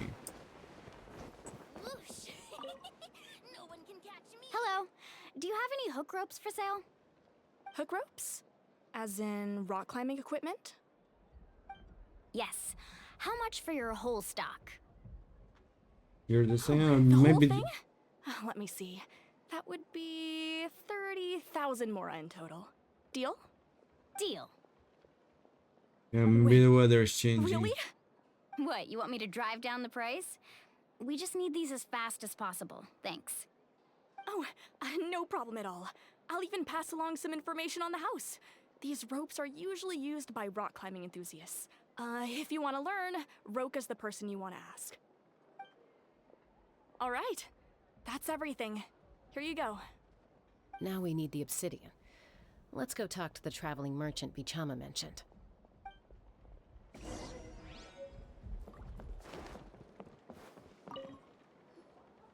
Excuse me, do you sell obsidian? Why, yes. I've got a chunk for sale right over there. Perfect. Is that the only one, though? We actually need two. That might be tough.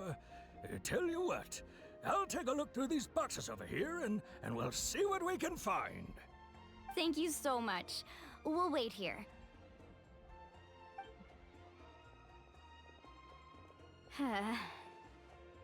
Relax. Everything's going according to plan. I know, it's just... I could tell Vichama feels the same way about his friend that I do about Kachina. I hope this chunk of obsidian isn't the only one. Kachina always carries all sorts of shiny stones with her. If I was the one trapped in the Night Kingdom, she'd have a whole pile of obsidian ready in a heartbeat. Well, would you look at that? Yeah. I did bring an extra. Too smoothly. Here you go, young lady. How does it look? Perfect! Thank you. How much do I owe you? If you hadn't shown up, these stones would have just sat here collecting dust. I'll take 3,000 mora for both. Here you go.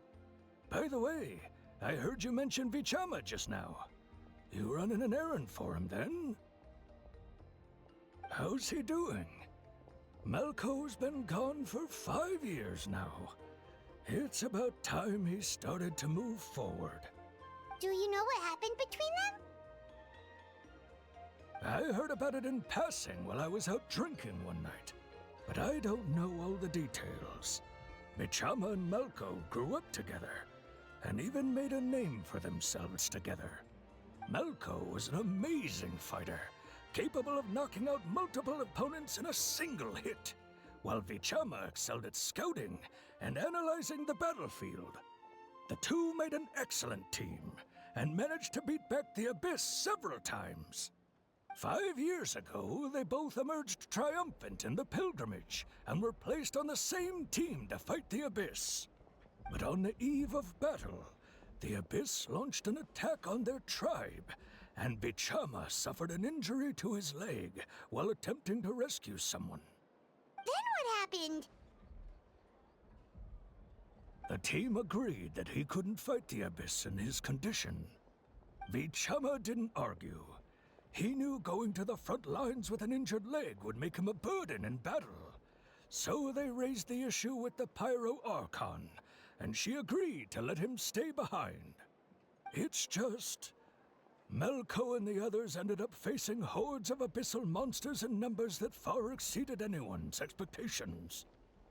The team made an error in judgment, and they fell to the onslaught. Vichama went into a deep depression after that. He blames himself for everything. Doesn't sound like it was his fault. Oh, you're not wrong.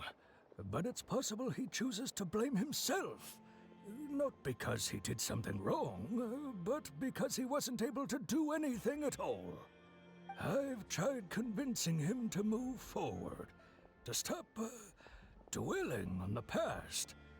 But the shadow of Malko's death hangs over him still. The Abyss has caused so much suffering, and some wounds never heal. I wish there was something he could do to make himself feel better, but... anyway, that's the gist of it. Maybe you could help him talk things through sometime. I would really appreciate it.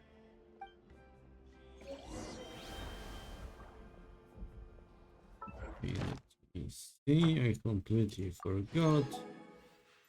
And one extra wish.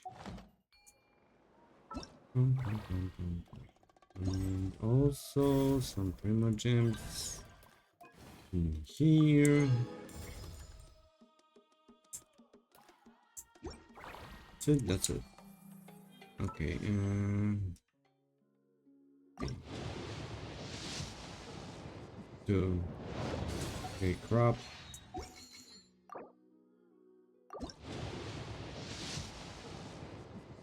Crop. Come on, where's my like when I need it?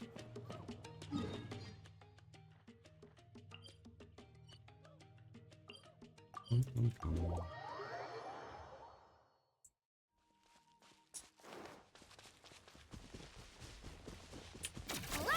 Twirly!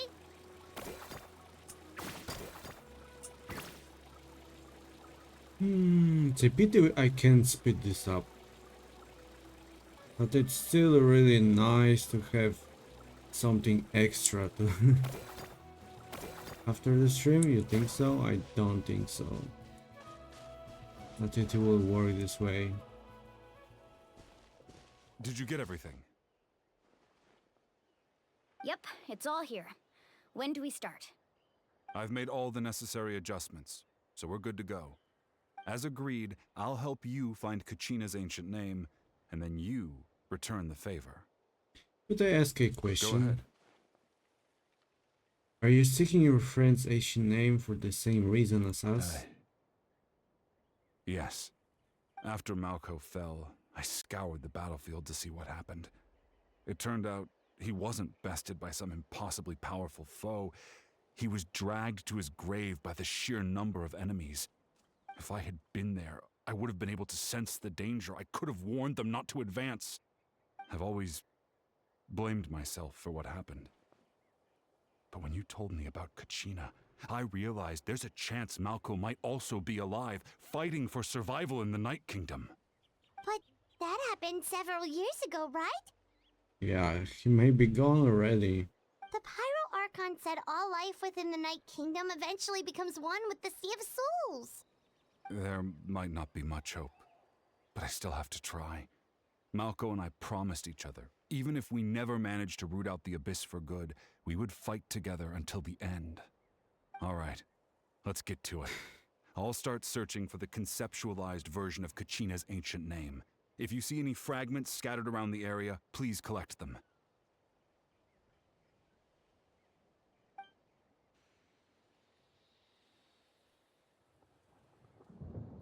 Make sure you prepare yourselves for battle.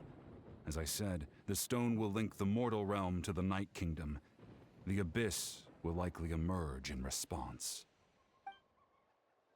Look at that golden thing. It must be one of those fragments Vichama mentioned. Let's get closer.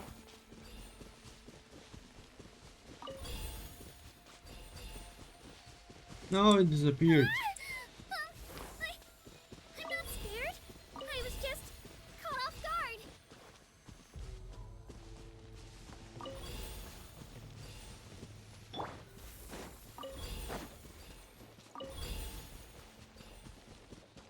Whoa, monsters incoming! Watch out, everyone!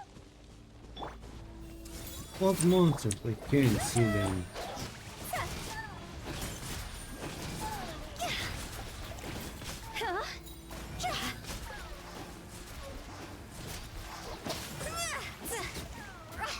They are already dead. Okay, didn't expect this guy here. This way hurt a little.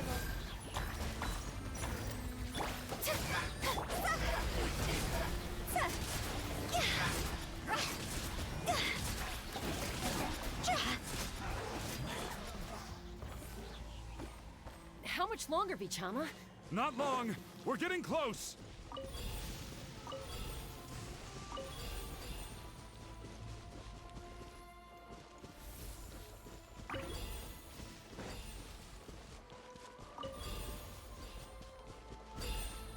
Oh, come on.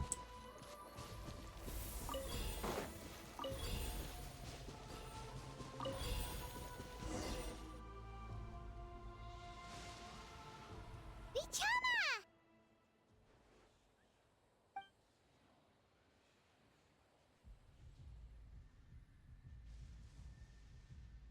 Quick, take it!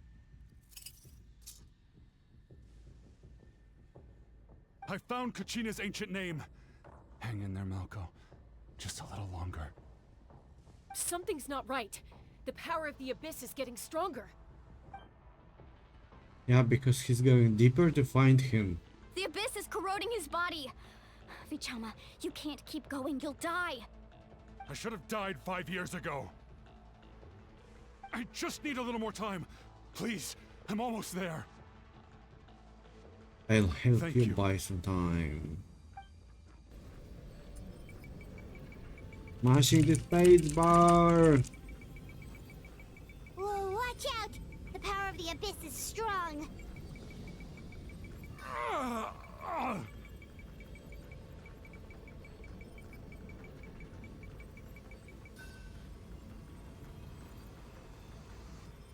This power. Hanging in there? We're running out of time. No, why can't I find him? Why? We can't wait any longer. Pull him away from the stone, Mualani.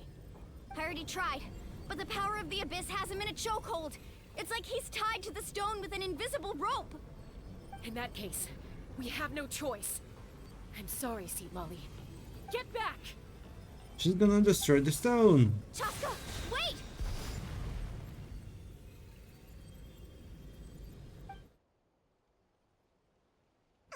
Ouch! What happened just now? It looked like the Spirit Speaker Stone was... The stone's power was spiraling out of control. The only way to stop it was to destroy it. You were all caught in the shockwave of the explosion. You might feel dizzy for a while, but that's normal. Give us a heads up next time, will you? You're lucky we managed to dodge it in time. I thought I said to get back. Yeah, barely a second before you made it go poof. Not everyone has your reflexes, Chaska. We were this close to getting dragged into the explosion. Okay, I'll be more careful next time. There will be no At least next time. Kishina's ancient name is still in one piece. Wait, where's Vichama? Vichama! Vichama! I couldn't find Malco's ancient name, It must be completely gone by now. Once your ancient name disappears, there's no coming back. From the very beginning, I knew there was a slim chance, but still. And now... it's too late to save him. From the minute he left that day, it was already too late. Vichama. I'm sure he's heard enough condolences over the years. Let's just give him some space. Huh? What's that in your hands, Vichama? It looks like something's glowing! Huh? This is...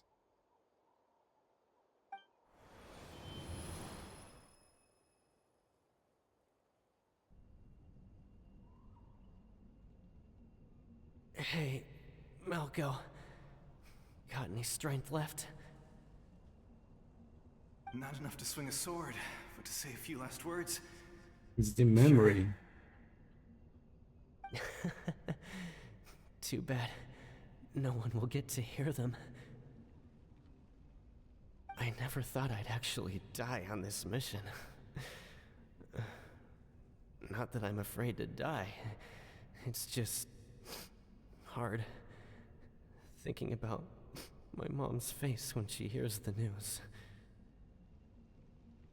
Guess I have something to be thankful for then. My parents died a long time ago. They won't have to mourn me.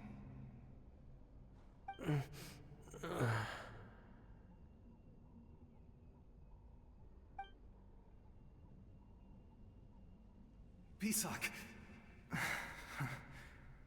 Always had to beat me at everything, didn't you? Right to the end, you were never one for goodbyes. Maybe you're right. Maybe no one will get to hear our last words. But just in case... Vichama, I'm so glad you didn't come with us. Don't be sad. Just keep on living. For the both of us.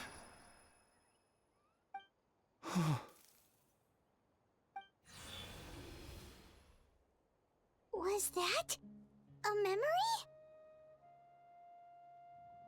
Seems like we were able to salvage something after all. Feeling any better, Vichama?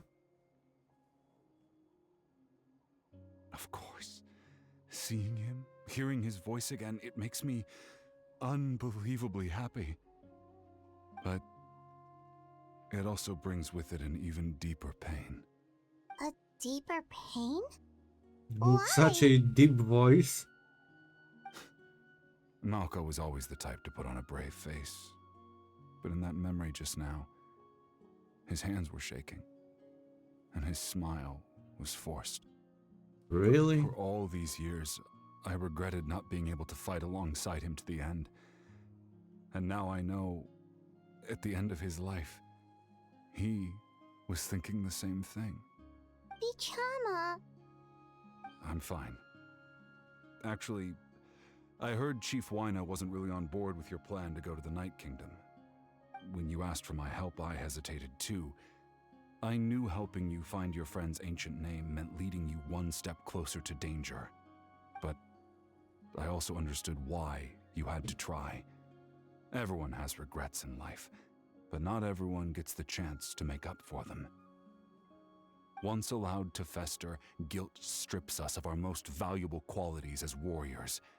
In that sense, we might as well choose the braver path from the very beginning. You mean fighting while injured? If I could do it all over again, I would have followed Malco to the front lines no matter what. Even with an injured leg, there were still things I could have done. That way, even if the outcome stayed the same, I still would have fought alongside him to the end. There are critical junctures in life, and if you don't seize the chance to act, there's no going back. That's something I had to learn in hindsight. But you're still at the crossroads of your journey, so I hope you can walk away without regrets. Thank you, Vichama. I feel even more determined now. Kachina will come back to us. I'll make sure of it. I promised I would find her, and I intend to keep that promise. That's good to hear. Strange. My body, it's... Once abyssal corrosion enters the body, a portion will fuse itself to your internal organs. Even though the Traveler possesses powers of purification, the corrosion can never be fully eradicated. Thanks to him, though, you were only briefly exposed. Slowing your breathing and controlling your emotions should help you keep the symptoms in check.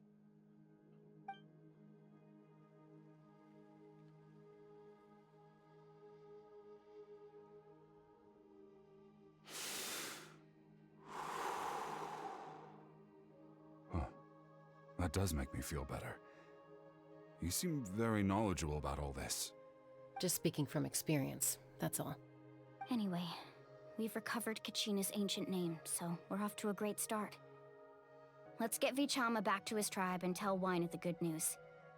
Oh, and apologize for destroying the Spirit Speaker Stone. We had no choice, though, so he'll probably understand. Chaska probably lost someone because she has the animal vision. And every single animal vision has lost someone.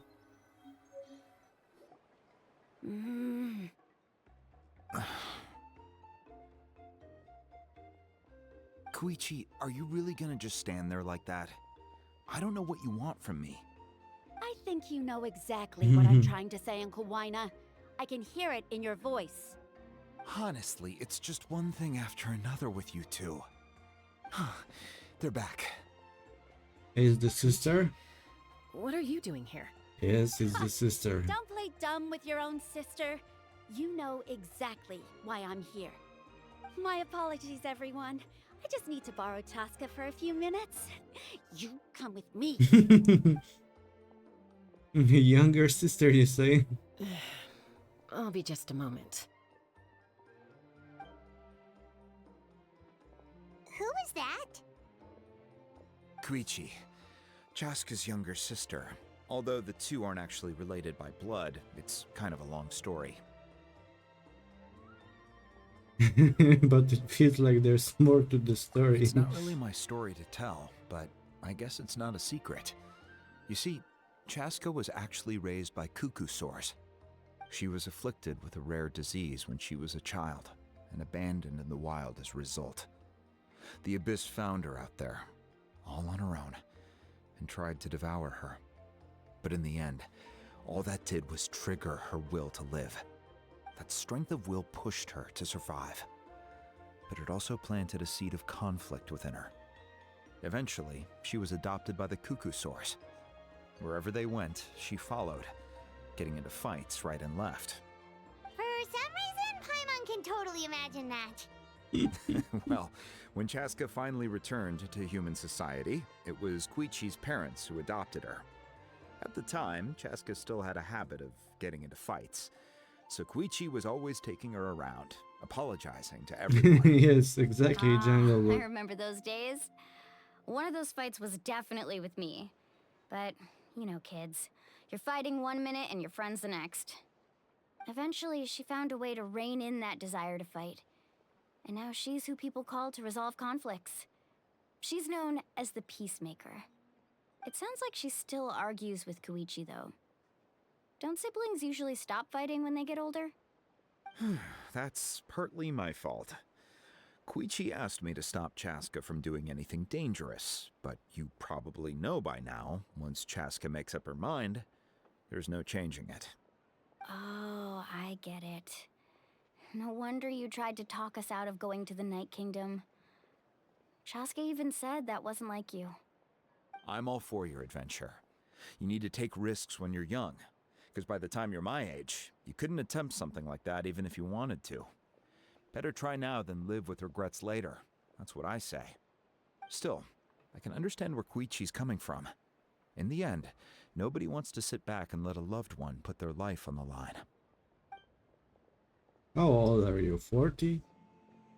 Your age. All right, it's just the two of us now. You have 1 minute to explain yourself.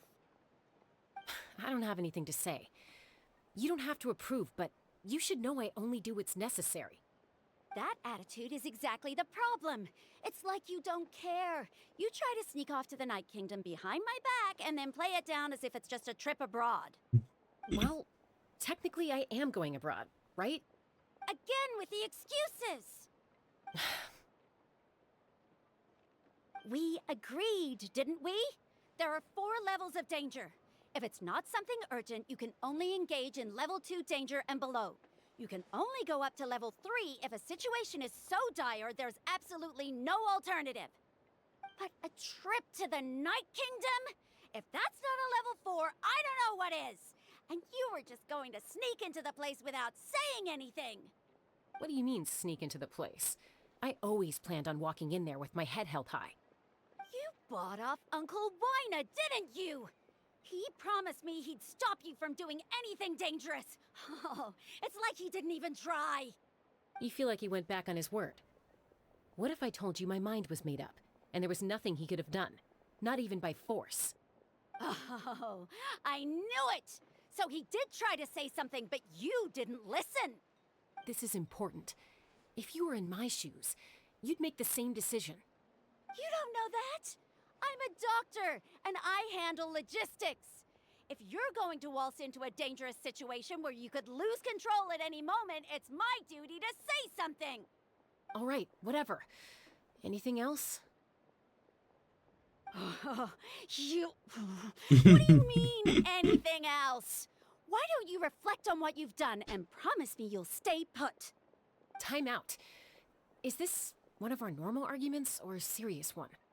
Chaska, does it sound like I'm joking? Then... you need to know something.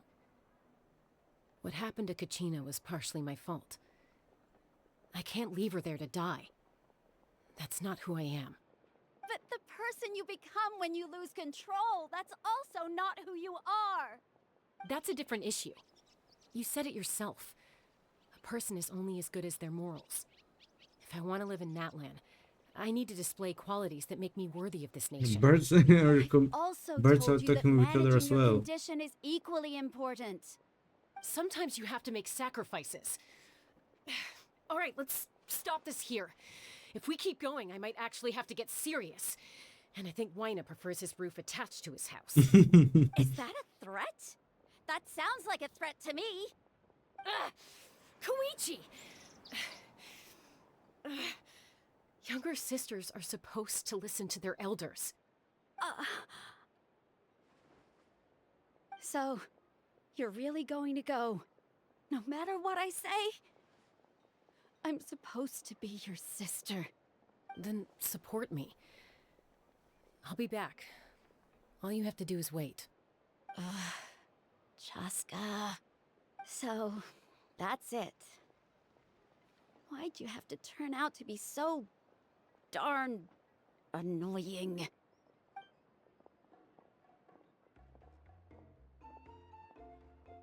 That scene was actually pretty funny. You are something else. Something you wanted to say? I know you aren't related by blood, but you two sure are similar. Really?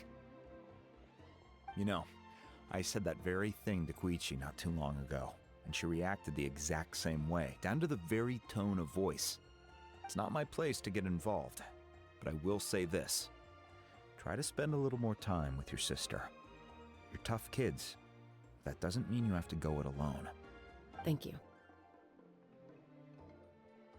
Anytime. All right. If you're done with the Spirit Speaker Stone, you might as well hand it over. According to Kinich, it's an important ceremonial artifact, so it'd be safer to keep it with me. Well... About that... If only Tonegif Bard was here, he could have repaired it just like the Holy Liar. It might be in a few more pieces than you remember. Huh?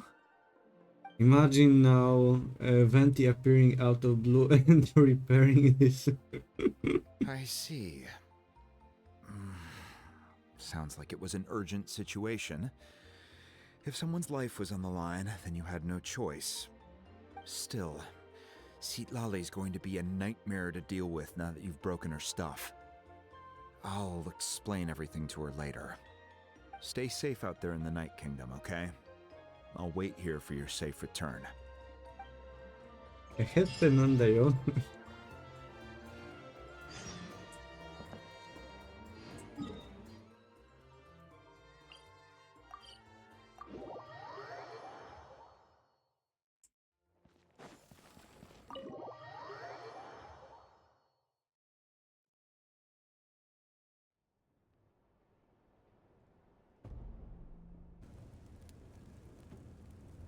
We're back! We found Kachina's ancient name, too! What happened at the stadium? Well, it's fairly complicated. Let me give you the condensed version. The Fatui again? We can't go anywhere without them causing trouble. But what if the Fatui finds out you've lost your power? Won't they try to take advantage of the situation? That's why it has to be our little secret. No one else can know, or we're asking for trouble. Look, I wish I could offer you some sort of consolation, but I won't lie to you. With multiple factions closing in, there's nothing comforting about the situation we're facing. Still, all you need to do is focus on your goal. You can leave the complicated matters to me. I can also step in on the Pyro Archon's behalf.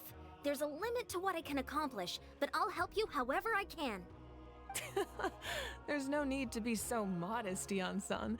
Your incredible strength has long been a well-known fact. You're the pride of your tribe. Archon, I'm sorry about before. You have so much on your plate, so much that you have to worry about. But all I could do was focus on my own feelings. You have nothing to be sorry about. We all get overwhelmed by our emotions, myself included. Your reaction to Kachina's disappearance, I understand that feeling very well. Well, now that we have Kachina's ancient name, let's go track her down. Follow me.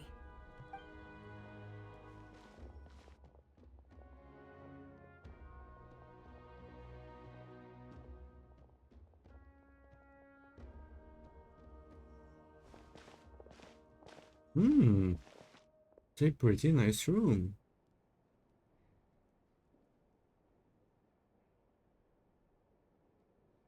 What is this place? Hey, isn't that Atea's talisman? Good eye. This is where I store all the various mementos I've collected. Whoa. I've never seen this place before. There's so many things in here. It looks like there are items from every tribe. Collecting them must have taken a lot of effort. I suppose you could think of it as a hobby of sorts.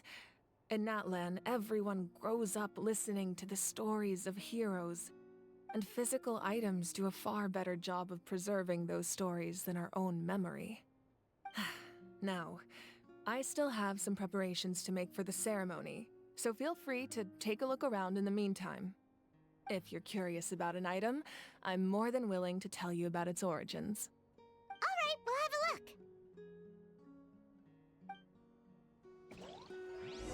She's got to prepare, but we can talk with her whenever we want. Fishing equipment, talisman. This talisman, yeah. Jar. Tell me about the jar. There are so many jars and potions around here. Do they have anything to do with alchemy? No, those belong to the Masters of the Nightwind. They're ceremonial tools used to amplify the ability to communicate with the Night Kingdom and the Wyab. Yamaya is an expert in this field, and she taught me a lot. Even though she appears stoic and serious, she actually has a keen sense of humor. The tools you see here are quite traditional. Her students found them outdated, so she passed them on to me. The contents of the jars aren't all that special. Oh, except the big jar in the middle. That's what she really wanted to give me. Ooh, must be something really cool. What's inside? Grape Body. juice. Grape juice. Huh? It's quite tasty, although probably expired by now. So it's gonna be wine then. Belt. Whoa, that belt is bigger than Paimon's head! The Collective of Plenty are known for their bodybuilding competitions and contests of strength. This belt is a symbol of great honor within the tribe. The association with strength might also have been the reason the original belt was extremely heavy. It was difficult for even two people to lift. And even if a warrior had the strength to put it on, Wearing it for any length of time would still leave them gasping for breath. Sounds like it. So the owner of the original belt, Kitera, commissioned a craftsman to make a copy identical in appearance but far lighter in weight. That is the belt you see before you. He would often wear this version when training in order to protect his waist. Or he made a lighter version so he could wear it all the time and show it off.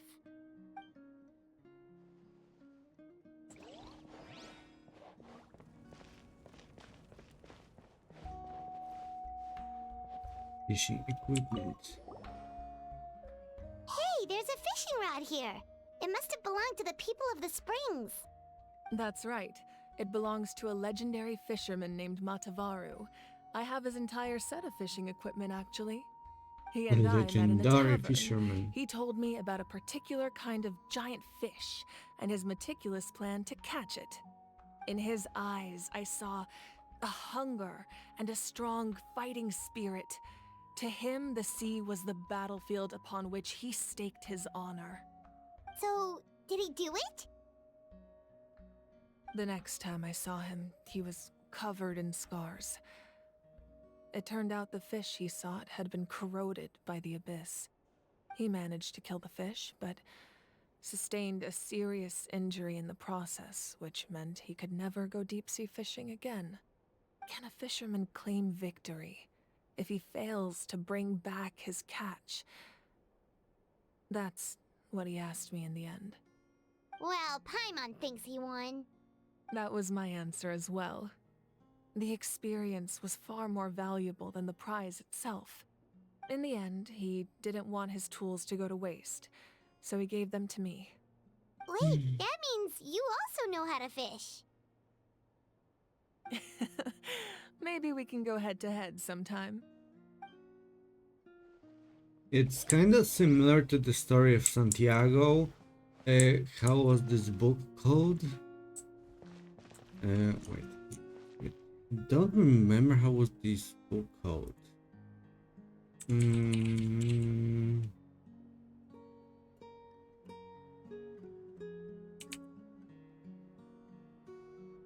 Old Man and the Sea. Yeah, Old Man and the Sea. If you remember this, he was fighting with this giant ass fish, and until he got with that to the beach, the fish was eaten by all the other fishes, and he just took the corpse to the beach.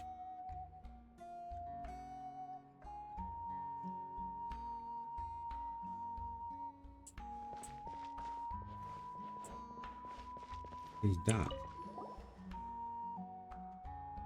Whoa, this weapon is huge! Which tribe did it belong to? Ah, that weapon belonged to Tenoch, a hero from 500 years ago. Strictly speaking, he didn't belong to any single tribe. That's because even before the disaster with the Abyss broke out, he had already been exiled. Exiled? It was a punishment imposed out of necessity, but he accepted it all the same. He believed it was what he deserved. When the Abyss attacked, the tribes found themselves in urgent need of a powerful figure to lead them into the battle, and there was no one more courageous or resolute than him. He united the 6 tribes and accomplished great feats throughout the war. Ultimately, he perished, and because he had already lost his ancient name, the Ode of Resurrection was unable to bring him back. And so, he was laid to rest, alongside the countless warriors and civilians who lost their lives, buried in the soil of his native land. Wow, he sounds like a true hero. Indeed, even now his story is told throughout the land. I think I've heard similar. I don't know, there haven't been a fishing event in a while. The last one was the one when we've got the fish weapon. And since then there was no fishing events at all. Also, the story of the guy who were exiled but then come back and died while protecting the country. I feel like I've heard it somewhere, but I don't remember what story that was.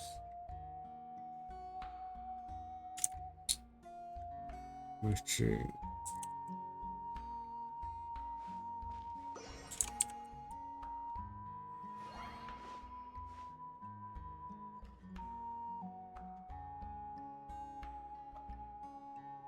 No, I won't be able to remind myself.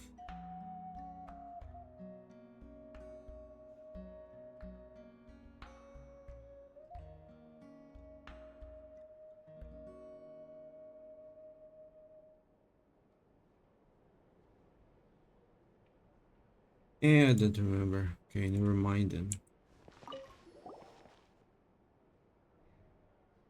The powder still needs some time to settle, so let's wait a little longer. Well, what do you think of my collection? Do you feel like you have a better understanding of Natlan's culture now? Yeah! If each item represents a different story, seems like Natlan's really been through a lot. Does every item hold a special memory, just like Atea's talisman? That's right. The items in my collection actually serve a similar purpose to the ancient names passed down among the tribes. They demonstrate the true shape of time. The shape of time? Most people perceive time as a linear concept, almost like a straight line that can only move forward. We cannot change the past or predict the future. But there's also a different theory, one that I believe to be closer to the truth. Namely, that the past, present, and future all exist at once. At once? Paimon's not sure she understands. Let's say your journey ended right now. Thinking back on your experience in each nation, which one would you say was the most important? I'd have to say all of them. Exactly. Even at the end of your journey, the things you experienced along the way don't cease to exist. They become part of who you are. Take out a portion of that journey, and you would likely make very different decisions, and eventually arrive at a very different destination. The future is the same way. It exists even though it has yet to come to pass. We just lack the means to perceive it. Of course, there are those with the power to foresee the future. They simply call it by a different name. Fate. You're quite familiar with that concept, I would imagine. That does kinda make sense. The future hasn't happened, but already exists. Humanity excels at living in the present, but too often we forget the past and neglect the future. So ancient names record the While the past. pilgrimage and the Night Warden Wars lead us to a better future. Only by uniting the people of Natlan across countless eras can we fight back against an enemy as formidable as the Abyss. To come up with such a set of rules, the first Pyro Archon must have possessed a level of insight I can only imagine. So the first Pyro Archon created the rules of Natlan? That's correct. At first, he was a mortal man with no special power. After he ascended to the Divine Throne, he used it to borrow power from the heavens and establish the rules of Natlan.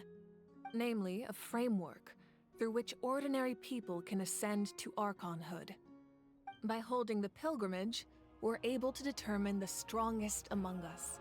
And when that person ascends to the Divine Throne, their inner flame will awaken.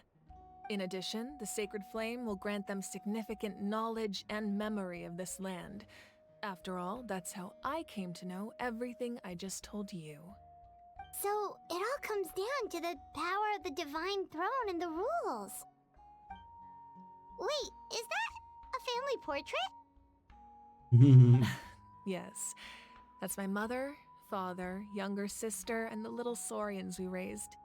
I turned a piece of my dad's leather armor into a canvas and commissioned a famous artist to paint our likeness.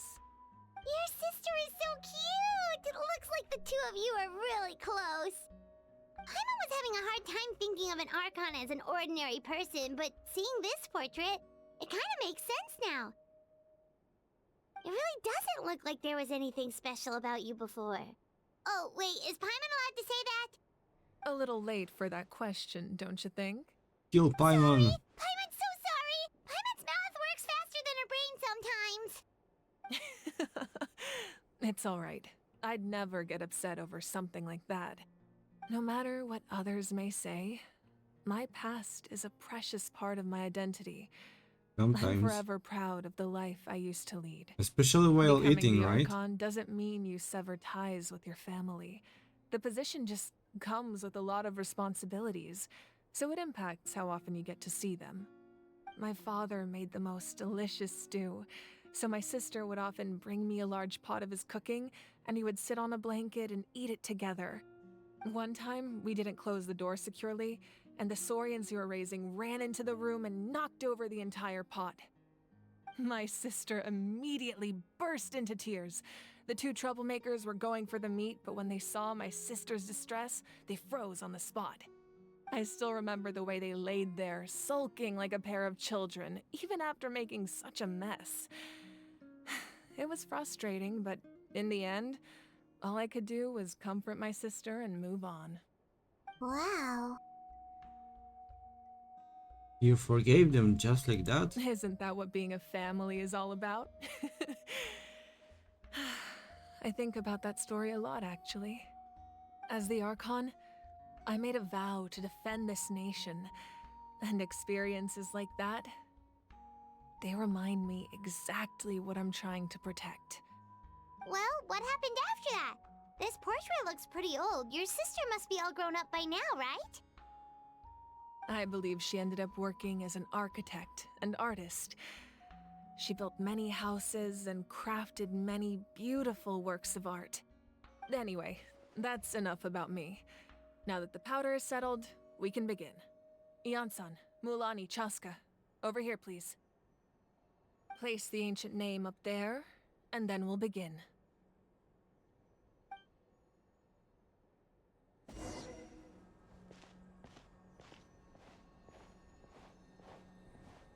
Bring her back.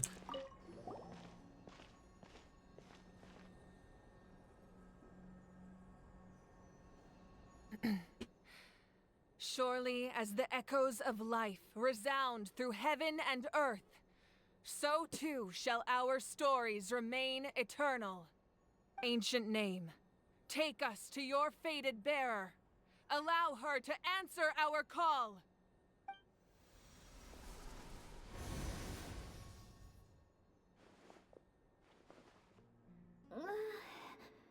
Am I hallucinating again? Kachina, are you okay? Huh? I'm not seeing things, am I? Is the Abyss playing tricks on me again? It's okay, Kachina. It's just us. We're trying to find a way to bring you back. Everyone, you have to listen to me.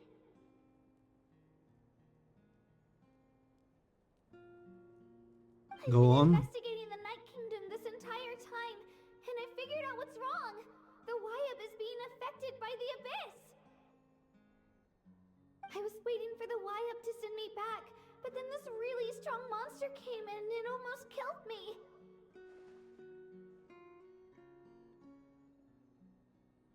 The Wayab saved me, even though its power is weakening, so I've been hiding from the monsters while trying to find a way to help. The Night Kingdom has become a huge mess, though. I keep hearing these awful sounds and seeing really horrible things. Don't listen to those sounds, Kachina. The Abyss is trying to strip you of your sanity. All you need to do is stay safe and wait for us. We'll be there shortly. It's okay. I feel so much better now that I've had the chance to talk to you guys. You don't need to worry about me. I've never been strong or special at all, really. So I don't blame anyone for forgetting about me or leaving me behind. Just knowing you care is more than enough. I'll find have to put yourselves in danger to come rescue me. You're always like this, Kachina. Now's not the time to act tough. We're coming for you, and that's final. I don't know what lies the Abyss has been feeding you, but I'll tell you something right now. Nobody here sees you as a burden. You're a victor of the Night Warden Wars, a hero of Natlan. All you need to do is wait for us to rescue you, and you'll get all the applause and recognition you deserve.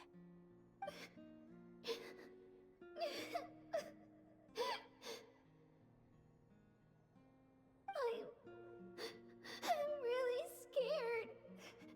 Everything's so dark and creepy here. And I want to go home. Still, I don't want you to put yourselves in danger because of me. I don't want to hold anyone back ever again. All you need to do is place your trust in us, just like you always have. No one fights alone. We're not leaving you behind. Not ever. Yeah, we're so close, we can't call it quits now!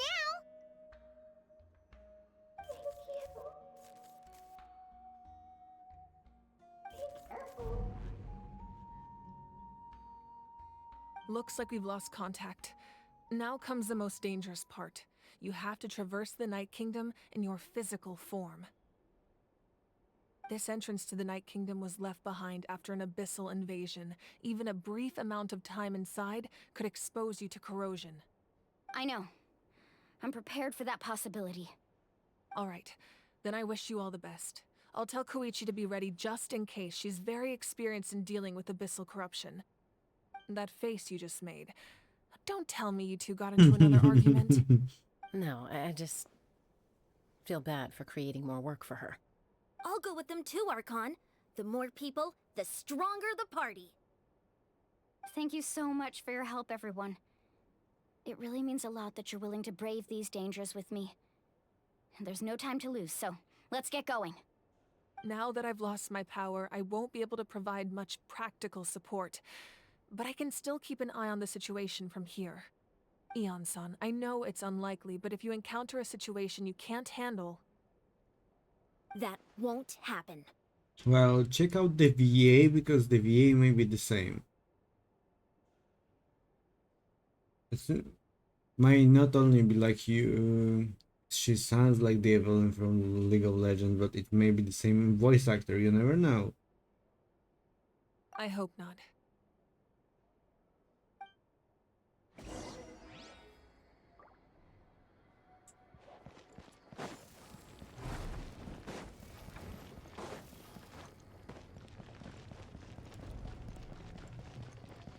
And where do you ask me to go?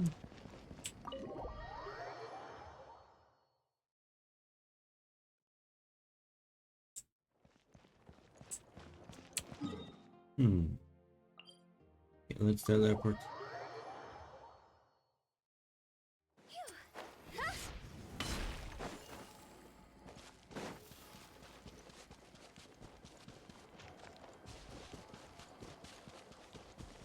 What is this creature doing over there?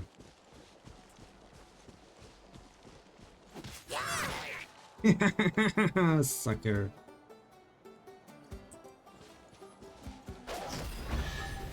Oh! Jackpot! Nice! I'm gonna mark it.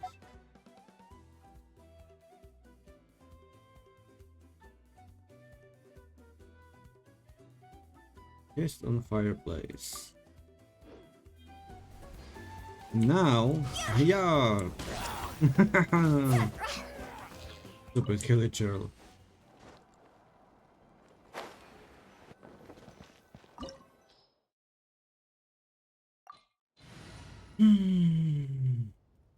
Go.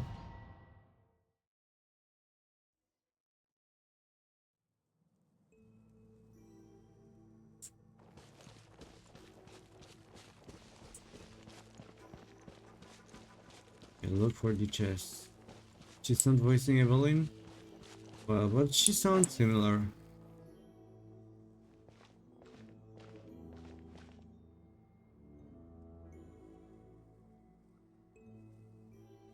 So we're underneath Natlan right now? It looks nothing like Paimon was imagining. That's because in the distant past, Natlan was home to an incredibly advanced civilization ruled by dragons. Humans only established their own society after the fall of the dragons. So these are Saurian ruins? I don't think she's talking about the Saurians. I think she means actual dragons. You mean like the elemental sovereigns? They had their own advanced civilization? Yes, a really long time ago. Very few records have survived until now, so no one really knows what the devices here are for. These ruins have been abandoned for a long time, but with the recent increase in Abyss activity, the installations around here have somehow been activated again. So what you're saying is, we're not in for an easy trip to the Night Kingdom. No. It's going to be obstacle after obstacle from here on out. Just what I wanted to hear. Why are you all Yes. acting like that? It's creeping Paimon out. It's the pre-adventure excitement kicking in, right guys? Of course. I'm eager to get started. Adventurers live for moments like Then this. let's go. We won't let anything stand in our way. Where's the Nivelette when we need him? Go!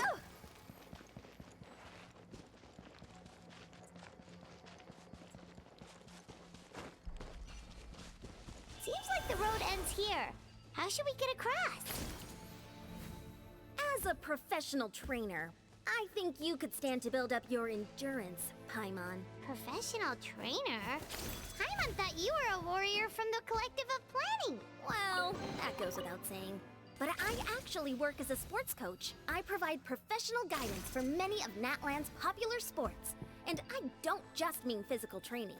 I design nutrition plans as well. Ah, so basically no sugar, no soft drinks, no grilled meat. Yeah, we'll be here all day if you list them out one by one. It's much faster to just focus on... Those guys look familiar. We've fought them before.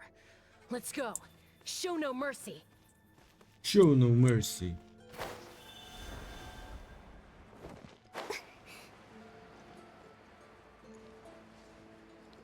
Bluey. Yoo-hoo! Time to shine! Hey! The Temple of Wisdom! Ha! Time to go! Huh? Oh, and we got the chest for that. Phew!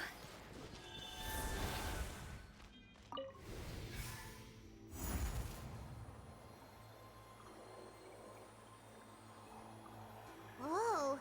The place we need to go seems really high up. Gonna get there in no time.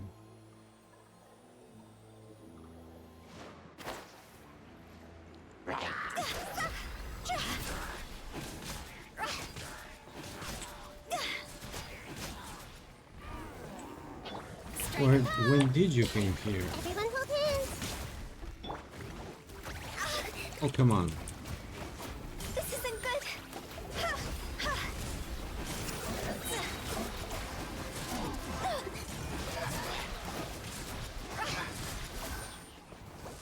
Let me change for healing. Might be kinda important.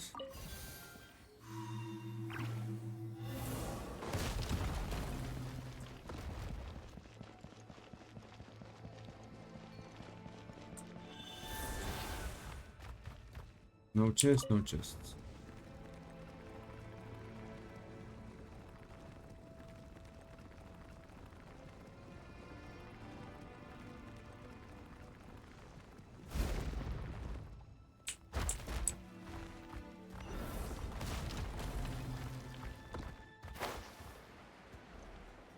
No.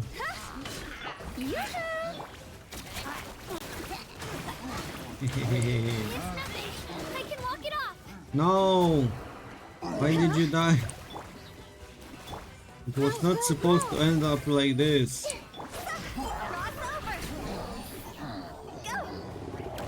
Oh no.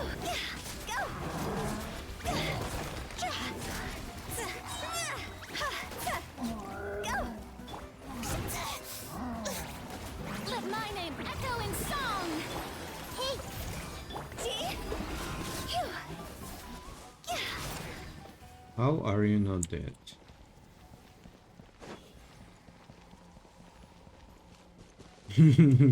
Yes. She couldn't be even more dead than she is right now.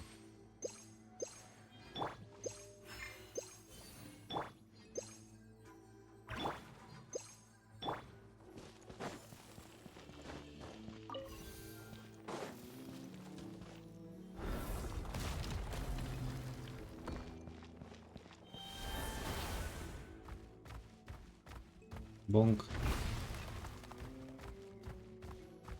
This is the final stretch. We just need to climb up, and we'll be there. Nothing to it. Easy for you to say.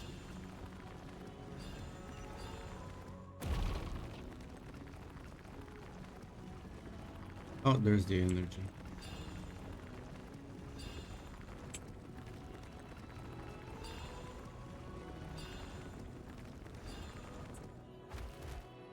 Yes. She can freaking fly. This must be the entrance the Pyro Archon told us about. The one ripped open by the Abyss. Yes. There's something in the depths of this place that feels familiar, yet also foreign. We actually have to go in there? Okay, Paimon just needs to psych herself up. Don't push her through before she's ready.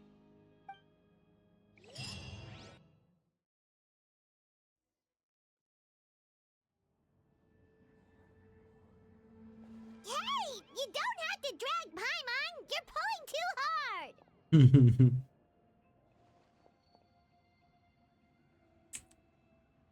Looks like we made it. This is the Night Kingdom. It looks so different from what I imagined in the stories. There's abyssal energy everywhere. That overflow of energy is probably what trapped Kachina here in the first place. From this point forward, Why everything we service know about the dog? real world no longer applies. Anything can happen here. Like, she's been our voice for most of the time. It's like our character is practically not talking at all, except single moments in the entire game. Concludes the game. No, she's like speaking for us. Yeah, Chihuahua. Yeah, Chihuahua that eats a lot. Paimon is our voice here. We are not speaking at all. She's the only one speaking here. Yeah, I mean, my brain is not braining today, so I need to explain this in my own way in case I don't understand what you're trying to write to me. Paimon's more worried about how we're gonna make it out. We obviously can't go back the way we came. Do you see that patch of light on the ground? It's shining down from that fissure in the sky. Oh yeah, right in front of us. So that's coming from up there? Oh, it's so high up. Did we really fall that far down? Just like I said, our real-world knowledge doesn't apply here. We fell all this way, yet came out completely unscathed. If this was the real world, we'd have to climb our way back up to the entrance. But here, all we have to do is stand underneath the light and offer a prayer. That's it? Don't try to run away. You really think that little of Paimon? That's not even why Paimon asked. So that means all we need to do is find Kachina and bring her to this location. Exactly. This light is streaming in from the real world. It's a link between the two realms. The terrain looks difficult to navigate, and the visibility's not great either. How are we supposed to find Kachina in these conditions? Yeah, these floating black things don't look super friendly either. Those are all manifestations of abyssal power. Be careful. Ghost! A talking ghost! Calm down, I'm here to help. You're the ones who helped Vichama, right? Wait, does that mean you're... Yes, I'm Vichama's friend, Malco. I was completely lost to this realm until I sensed a mysterious power calling out to me. It's like it was seeking me out, attempting to reassemble the pieces of who I used to be. Of course, it could only do so much. I'm sorry I can only appear before you in this imperfect form. No, we should be the ones apologizing. If the Spirit Speaker Stone hadn't become corrupted by the Abyss, we could have done much more. But we had to destroy it. Otherwise, Vichama and his tribe would have been in danger. Of course. Thank you for protecting him. I never imagined that, even after all these years, he'd still take such a risk for me. Under the power of the stone, it felt like our souls were connected. Turns out even our regrets were exactly the same. Whether in triumph or death, you want your best friend by your side. Exactly. That may not be in the cards for us, but it's not too late for you. You're looking for a young girl from the Children of Echoes, right? She's being chased by an embodiment of abyssal power. I'd like to help her while I'm still in this form, so follow me. Be careful. This place has been severely corroded by the Abyss. Paimon didn't realize it had gotten this bad. It's like a seething volcano ready to engulf our world at any moment. Ouch! Quick, get back here! You can't go wandering off. Stick close to me. My power will be able to ward off attacks for the time being. Why is it not killing me? Hey! Wait, I completely forgot to play this game. Let's try another route. This way. That's why it's not healing me.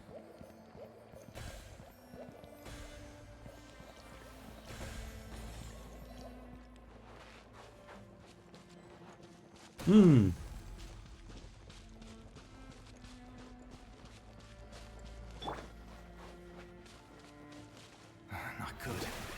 More monsters. We shouldn't waste our time on them. Unfortunately, need to get rid of them.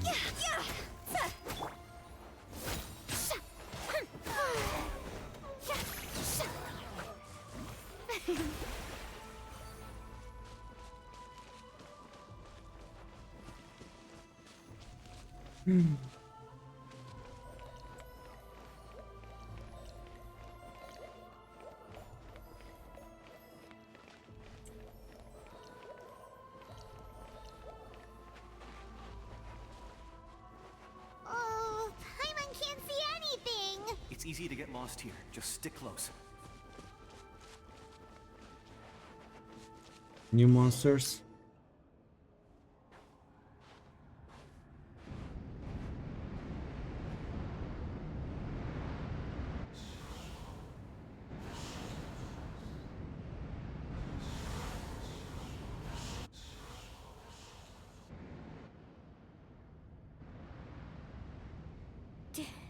Did you hear that? What? Never mind.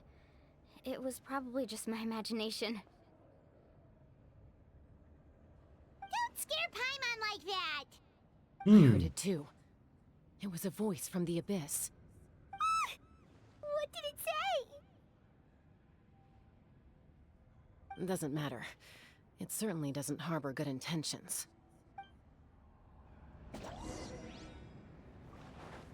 Okay, that was kinda weird. Where is he? Paimon just heard it too! Let's keep going. Paimon wants to get out of this place! We are like in hell or something? There she is.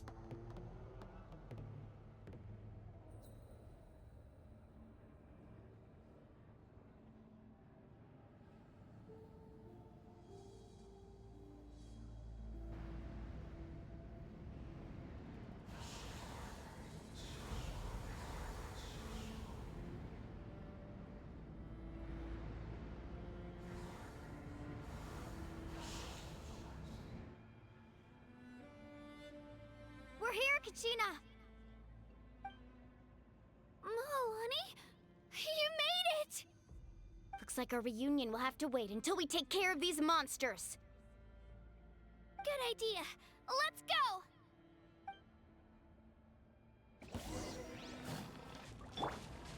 see everything. Shabam! Boom, boom, boom.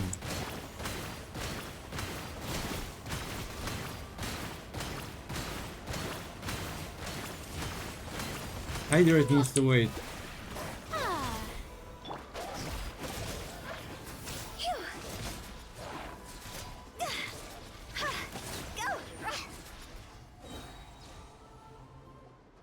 You're here.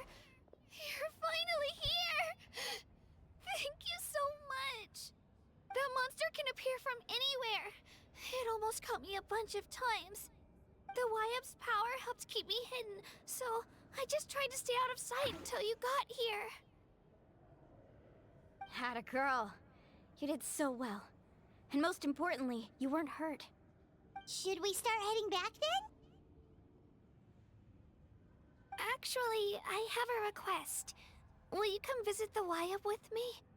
I can't exactly put it into words, but something's wrong with the Ode of Resurrection. And I know it has something to do with the contamination from the Abyss. That was the Pyro Archon's theory as well. Everything we've seen here certainly seems to back it up. In the Night Kingdom, there are 6 main totem poles representing the Wyab of each tribe. You can think of them like the body of each Wyab. Additional totem poles, like the ones around here, serve as proxies to which the Wyab can extend their consciousness. There are countless proxies scattered around the Night Kingdom. Through them, the Wyab can extend their consciousness over the entire realm and track down souls no matter where they roam. But if a proxy were to become severely contaminated, then a soul could become lost within the Night Kingdom. Judging by the current situation, I don't think we're dealing with just one contaminated proxy. Even if we could drive back the abyssal power from one of them, that probably wouldn't even put a dent in the problem. Still, we can't just leave the Wyab to suffer. It's protected me this whole time. Saving one is better than saving none at all. I agree. We might even manage to draw out the monster that's been hunting Kachina. Getting rid of the monster might slow down the deterioration of the Night Kingdom.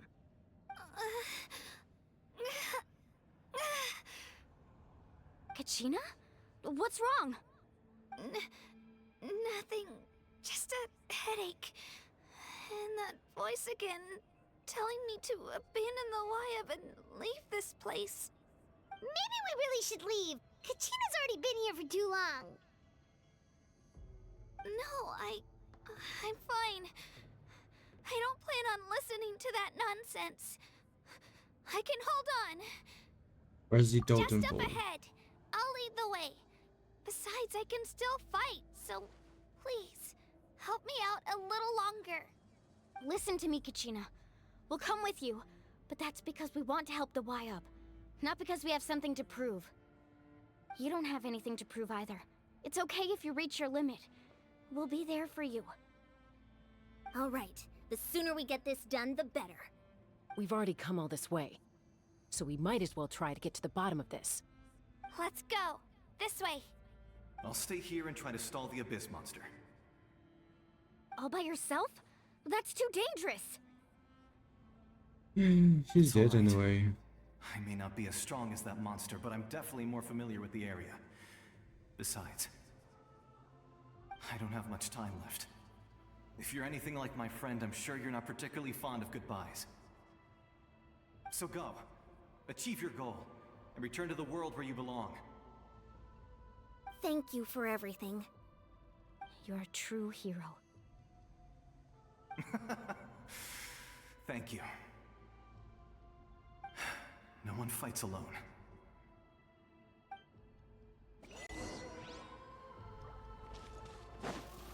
Does your head still hurt? Let me help you walk. I'm fine. You should know I'm made of stronger stuff than that.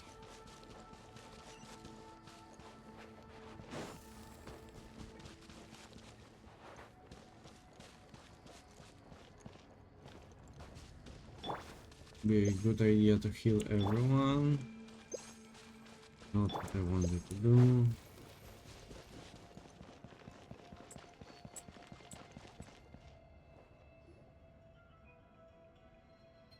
Wyab?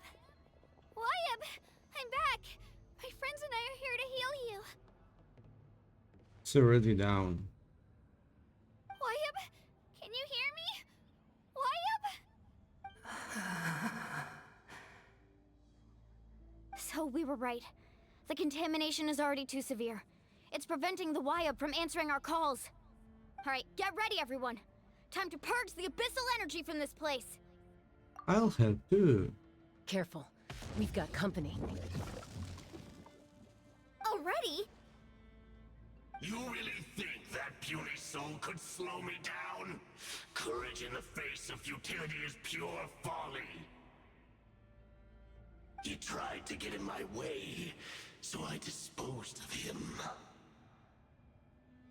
You killed Malco? He would have dispersed with or without me.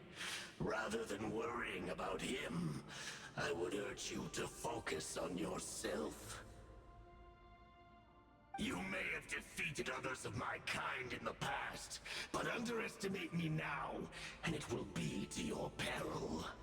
Are you the one behind all of this? The power of the Abyss is intoxicating. The destruction it seeks captivates like a masterful work of art. I strive only for the opportunity to see it up close. I thought this naive little girl was an exception, but it turns out humanity is full of lambs willing to offer themselves up to the slaughter. That is the tragedy of your short lives. You understand nothing of all-encompassing power. Ancient names, pride, friendship, all empty ideas invented to give you a false sense of self-worth. They possess no power at all. Wise words for a dead man. The Pyro Archon created those grandiose ideals out of pure selfishness. Anything to avoid sharing power. Anything to avoid handing over the primordial gift to ordinary people like you. Don't believe me? Then ask yourself, why is the Pyro Archon strong beyond measure, while you, Kachina, remain so pathetically weak?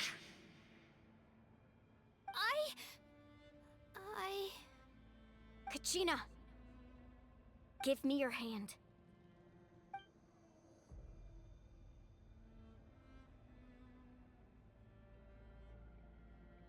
Feel that?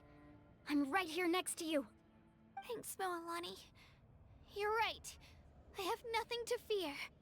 Because I'm not alone anymore. You're right. Maybe comforting ideals don't have any power. But you also couldn't be more wrong. You've never had to work for your own strength, so you will never understand the true source of our power. What? The courage we have to stand before you and not back down? It comes from our friendship. Our Power lies friendship. not in the ideal Woohoo. itself, but in our commitment to upholding that ideal, and in our decision to stand together and fight. Well said. Let's go, Kachina. It shouldn't take more than 2 of us to handle an enemy like this. Sorry in advance, but you deserve what's coming to you! There aren't many in Natlan who can beat us when we're together. It's time he got a taste of that kind of power.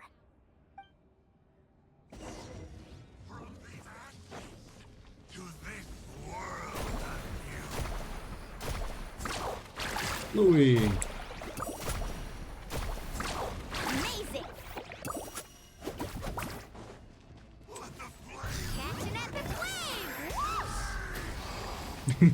Off with the break here!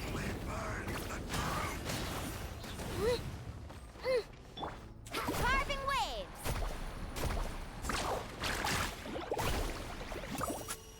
Come on, I turned this off. Alright, I completely forgot. Ho!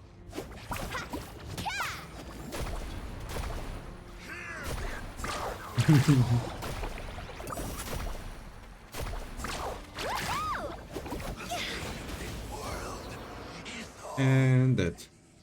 We won! We actually won!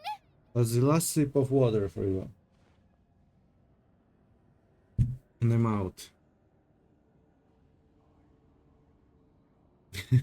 Turns out he wasn't any stronger than the ones we fought in the past. That's what he gets for underestimating you two. Fantastic work, Kachina! Absolutely fantastic! This makes me so unbelievably happy. I'm happy too, Mualani. Together we really are unstoppable!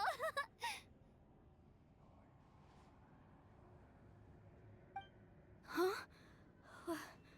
What's happening?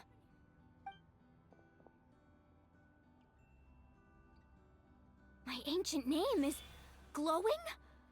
But I thought I didn't bring it with me. It's probably a projection from the real world, but that doesn't explain why it's glowing all of a sudden.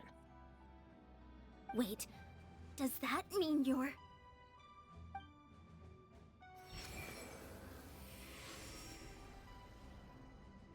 That was a bold move, diving headfirst into the fire to save your friend, especially in a place so overrun with abyssal corruption. Still, seeing you pull it off was really something. Everything you said was exactly right. As isolated individuals, we stand no chance against the power of the Abyss.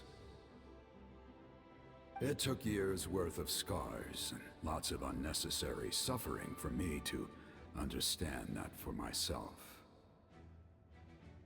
The Pyro Archon's plan will unite us as one. Everyone has a part to play. Only then will we have the power to defeat the strongest of foes. Who are you? Tupac, a warrior from the people of the Springs. I fought against the Abyss during the invasion 500 years ago.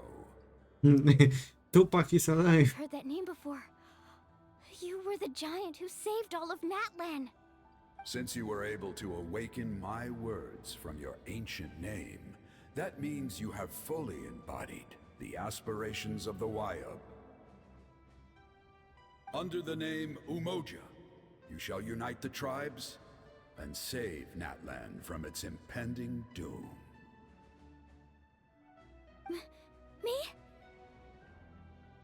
As long as blood still runs through your veins, even the tiniest spark of steel against stone can ignite a flame. Its blaze will become one with our vision for Natlan. Even amid everlasting darkness, our bonds remain eternal.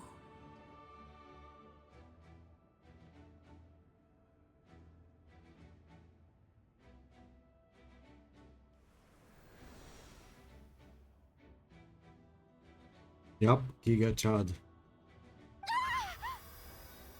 She's got her own name. What's wrong, Mualani?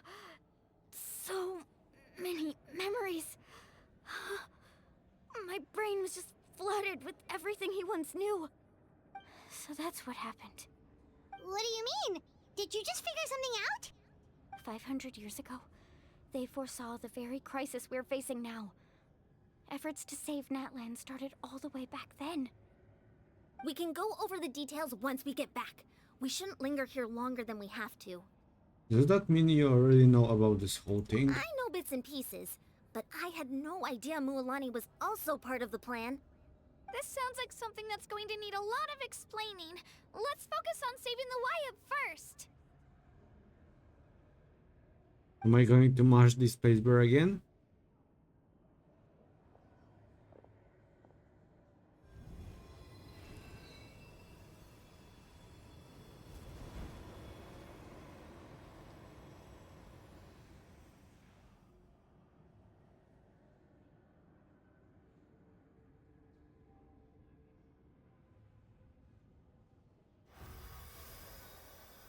Okay, that should be enough. Wayub? Wayub? Can you hear me?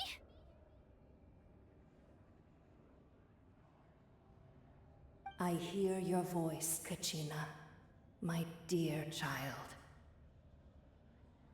Great. Well then, I'm afraid it's time to say goodbye. I just wanted to make sure you were okay before we leave, but we can't afford to stay here any longer. I was going to ask why you bestowed an ancient name upon someone like me, but it's okay. I'll keep searching within myself for the answer. I'll never stop trying to improve my strength. One day, I'll live up to the hero you saw in me. You are already an outstanding child in my eyes, Kachina. No matter what happens. Huh? You are all my most beloved children. It has always been my honor to protect and nurture you. Your ancient name is just that. A name. Much like your parents chose to name you Kachina, I also gave you a name, but it need not define you. Focus on who you want to be. You are already worthy of your name. Now, you need only devote yourself to becoming a better you. The story of your ancient name is for you to continue. Just like your parents, my love for you will never change, no matter what the future holds.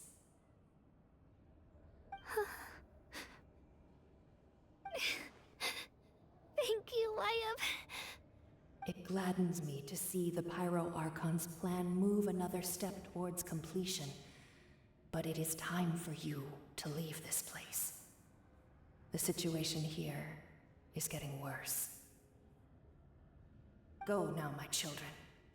Save Natlan on behalf of all you hold dear.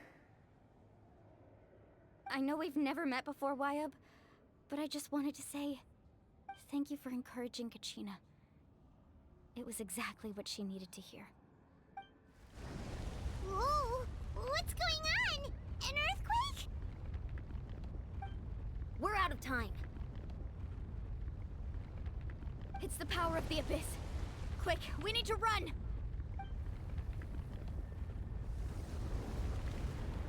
It's a Sealy! The Sealy opened the way for us!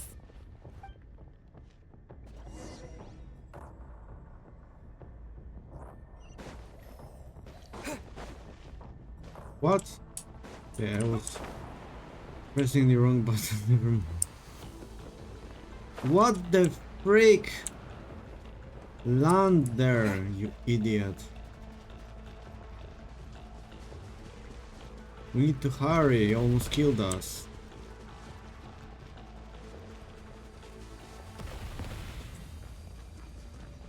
The opening in the sky! It's closing! We need to hurry, or we'll be stuck here!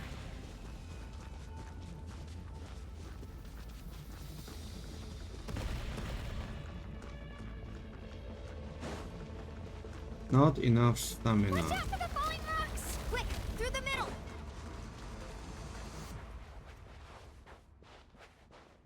Cutscene? Come on, faster! We'll never make it!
You've done well.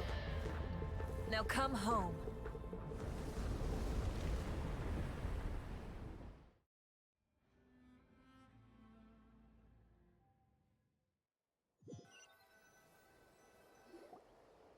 Are you telling me that this whole abyss was for the whole time below our feet? Back! The Pyro Archon saved us. But she's not here. How did she regain her strength? Yeah, didn't she say she used it all up? She's still in the speaker's chamber. What we saw in the Night Kingdom was just her consciousness. So you're saying her consciousness did all that? Every great display of power comes at a price.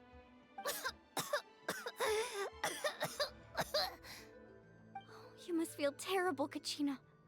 Just hold on. We'll get you to a doctor soon. Let's get back to the stadium. The Pyro Archon said she'd have a doctor waiting for us. I recommend getting a full checkup, just to make sure no damage gets left behind. Paimon feels okay. What about you, Traveler? I'm completely fine. Right. You always seem to do pretty well against the Abyss. Let's get going. We need to share what we learned in the Night Kingdom as well. Right. The Wyatt mentioned something about the Pyro Archon's plan. What is it exactly? I'll let her explain everything. We're all a part of the plan now. Every move we make from here on out will decide Natlan's ultimate fate.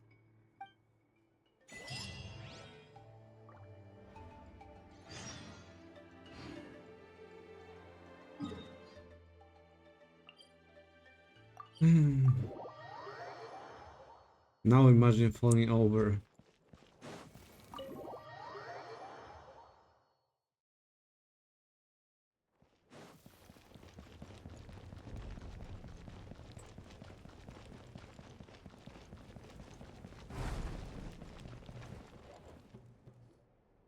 Wait.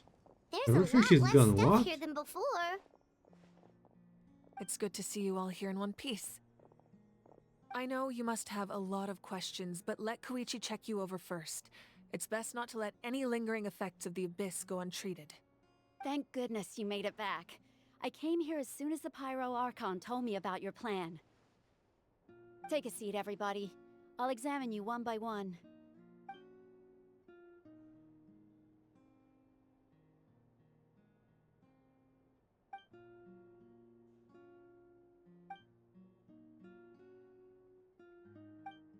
All right, that should do it for now. But just to be safe, I'll perform another checkup in a couple of days.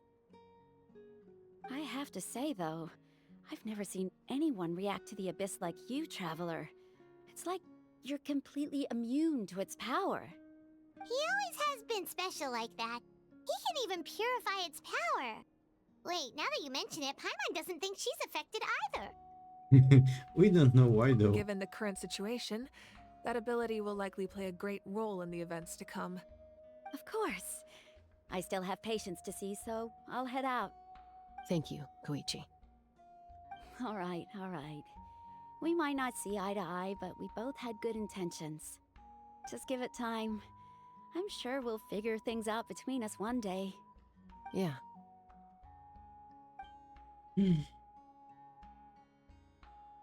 All right. There's so much to discuss, I don't even know where to begin. You've seen it for yourselves now. The devastation in the Night Kingdom.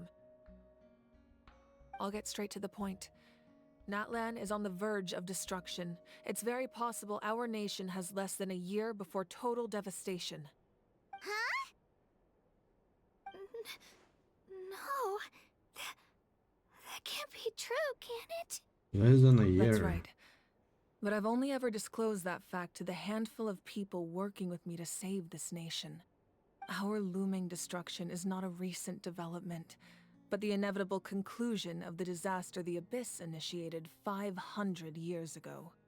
Mualani told us a little bit about that.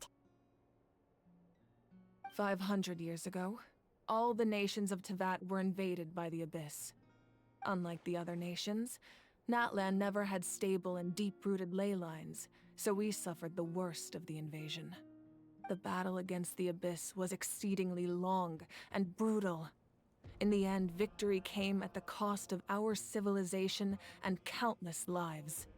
Even then, It took centuries of solving the disasters caused by the Abyss to finally achieve the peace we know today. And still, this is but a superficial victory. The forces of the Abyss have merely been driven back underground. Their threat to Natlan remains as real as ever. I'd never have guessed. The problems plaguing the Night Kingdom are all the more complicated because that realm is essentially functioning as Natlan's ley lines. Immediately after the war, our calculations estimated that we would have a maximum of 500 years before the Night Kingdom was completely lost to the Abyss. But at that time, we were a nation of the destitute. Our people no longer believed in victory, nor did they hold hope for the future. Our civilization was dying, our faith crumbling, and the line of power passed down from the Wayab nearly severed. If we didn't bring the nation back together, it would be foolish to even dream of defeating the Abyss in the future. So, the Archon had a long and involved discussion with the heroes of each tribe, and finally came up with a 500-year-long plan to save Natlan. So that's what happened. After finding Kachina, I encountered a strange figure who gave me a series of new memories. Since the plan was mentioned in those memories, I guess I've been chosen to play an important role in it. But there's still something I don't understand. Those memories showed me the Pyro Archon from back then. And it was you. Huh? But that doesn't make any sense! The Pyro Archon is supposed to be human. It's impossible for a human to live that long. That's right. The hardest thing for humans to overcome has always been time, or rather, the natural limitations of our lifespan. A god can extend a human's life by using a certain amount of divine power, or subjecting them to a curse.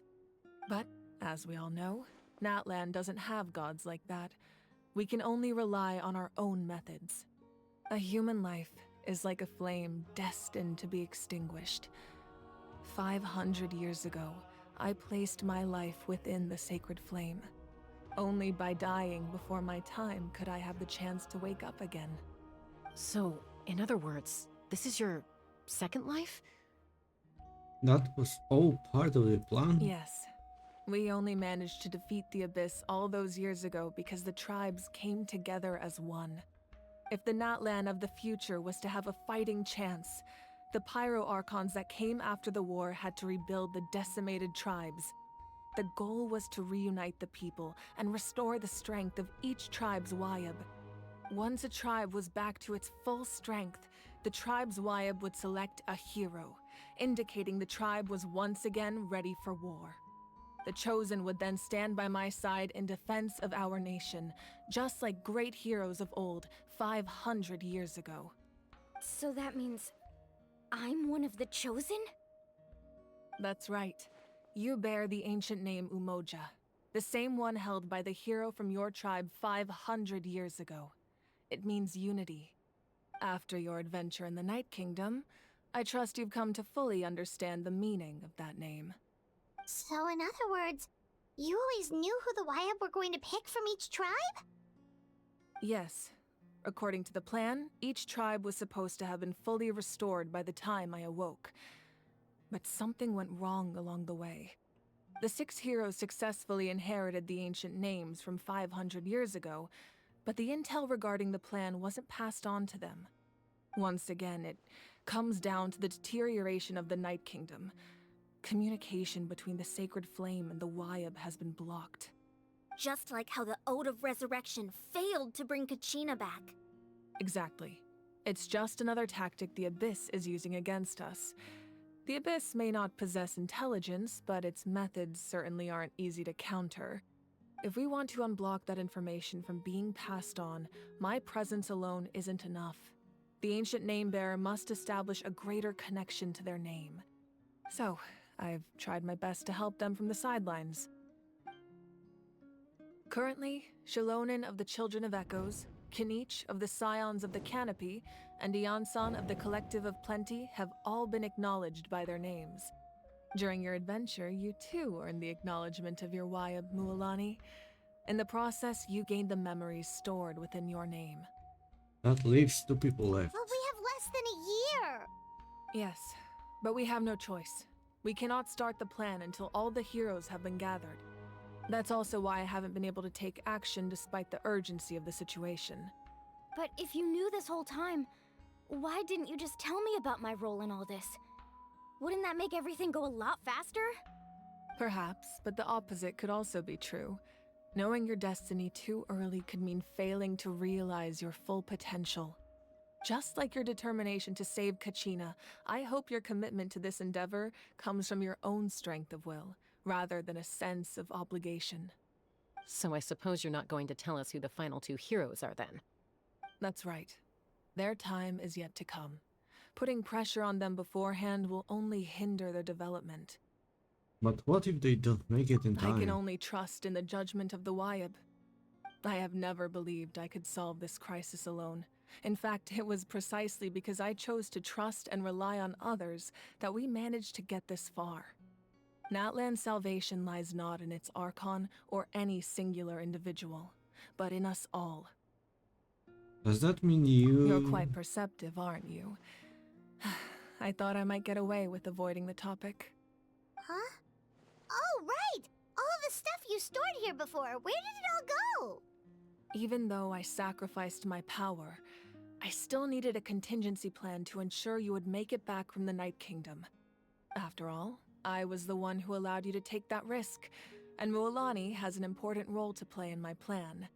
In addition to their sentimental value, the items I stored here held a much more important purpose: fuel. Fuel? Ah, so back then, that's why you... Yes. The stories embodied by those items are certainly important, but there's an even more significant trait they all share. Every item belonged to a hero of Natlan. Over time, they became imbued with a certain amount of contending fire from being carried in battle. On their own, each item's power is limited, but together, their combined effect can prove quite useful in a dire situation. By burning those items, I was able to activate the contending fire stored within them to open the boundary between the 2 worlds. It was a rather crude approach, so all their power was depleted in an instant, as you can see. But weren't they all precious treasures? What about their stories? That's exactly why I dragged you all here. No matter what, I never wanted the Pyro Archon to have to use that power. Oh, I'm so sorry. You have nothing to be sorry for. You all deserve my thanks, actually. If you hadn't saved the totem pole, that area of the Night Kingdom would have been forever lost to the Abyss. And then, it would only be a matter of time before the Children of Echoes was met with disaster. Besides, when those heroes entrusted their belongings to me, or the Pyro Archon of their time, it was out of a desire to contribute to Natlan's survival. If they knew those items helped save the present-day heroes of Natlan, they would not mourn their loss. Even when you put it that way, I still feel bad. There's no need. Remember what I told you about time? The people and the events of the past are never truly lost to us. We simply carry them with us in a different form. In that sense, we didn't lose anything at all. If you still have regrets, let them fuel your resolve in the battles to come. Your deeds will become new legends and nurture new forms of power just like the items once stored here. Well, we'd still like to return the favor. Well, if that's the case, just treat me to a drink sometime. No. Now that Kachina has returned, we can finally hold the victory feast and celebrate your team's triumph in the Night Warden Wars. And we could all use the rest, that's for sure. Plus, you'll be able to silence everyone who doubted you once and for all, Kachina. Still, now that I know the danger we're facing, having a victory feast doesn't feel right. Try not to let it get to you. It's important to stay calm. Worrying about it will only affect your judgment. All right, you should head out. I'll join you in a bit.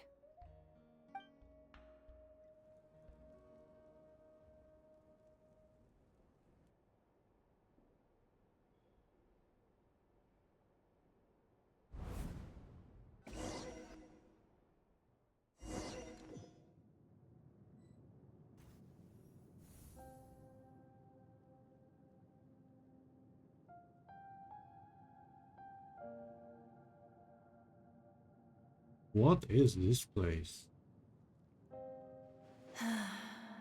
When I was young, I used to sit by the hot springs and listen to the stories of warriors from all over Natlan. They attract people from all walks of life. Friends come easy here, no matter what tribe you're from. The people of the springs have never claimed the hot springs as their own private property. They are there to bring all hot spring buddies together. It's been really nice, seeing the children of my tribe get older. It's helped me gradually understand the true value of the springs. I've witnessed their energy, their determination, their absolute passion for life.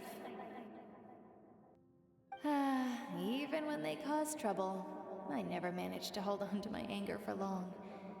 It's unbelievable how quickly they worm their way back into my good graces. I'm certain Mualani will become a great warrior when she grows up. She possesses infinite potential. I can see it. One day, when I'm no longer in fighting form, I'll come here and tell stories to all the children, just like those warriors did for me. So, you better get busy, Pyro Archon, or I'll end up running out of stories.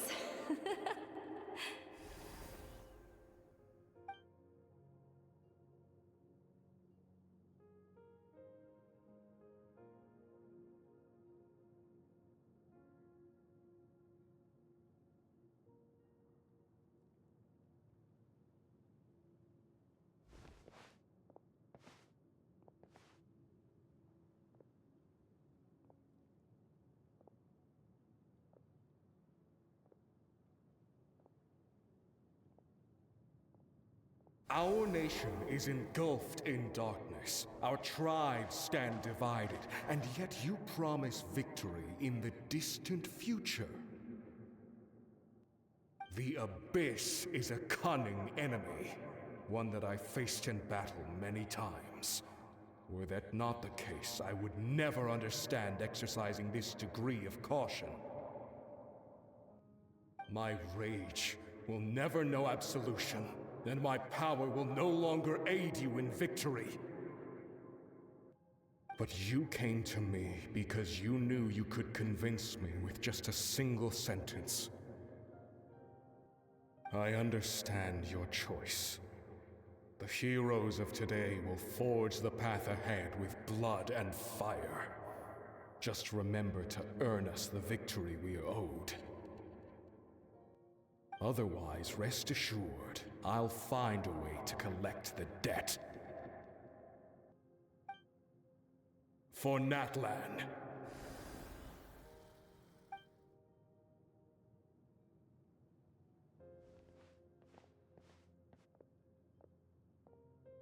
She getting her flame back or what?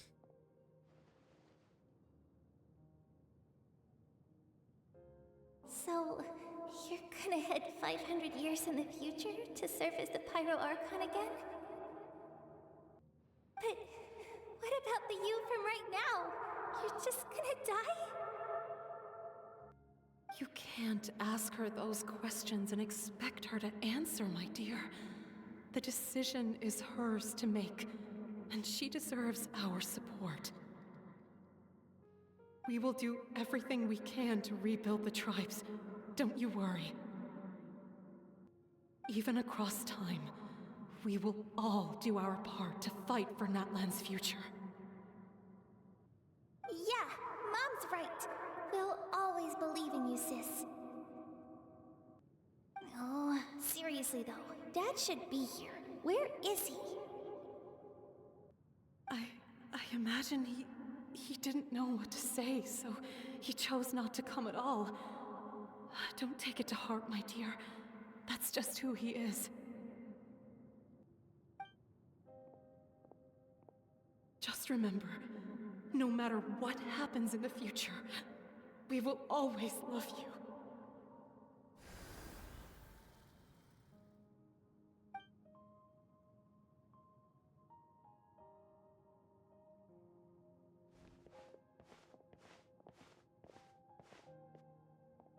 come find you one day. I know I can't live that long, but I'll think of something. There has to be a way for us to meet again one day. If there's an answer out there somewhere, I'm gonna find it. So, don't forget about me.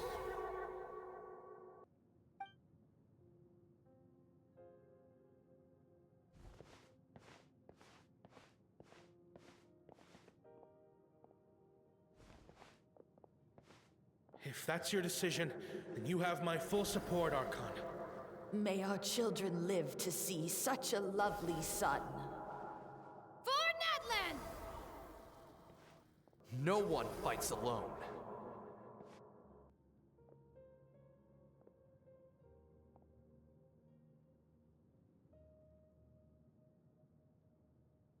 The rules are my legacy. They shall grant us the strength to overcome the next tragedy. War forged the 6 tribes, taught us how to fight, instilled in us what it means to love. Who will be the one to bring this to an end?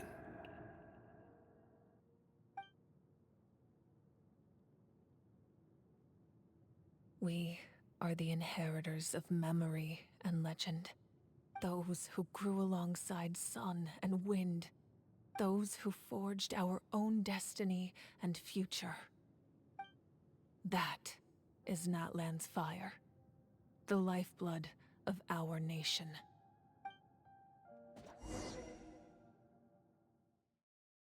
They are going really deep.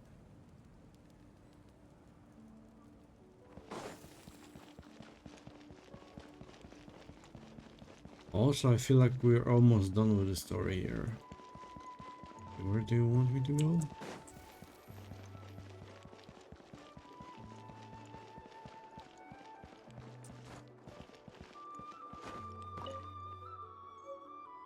Okay, gotta collect this chest later.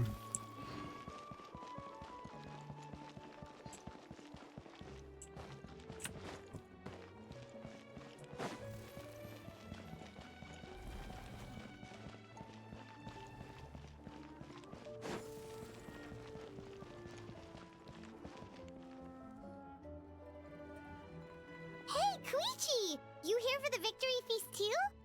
Oh, no. I knew Chaska would be here, so I just came to deliver some medicine. I was about to leave, actually.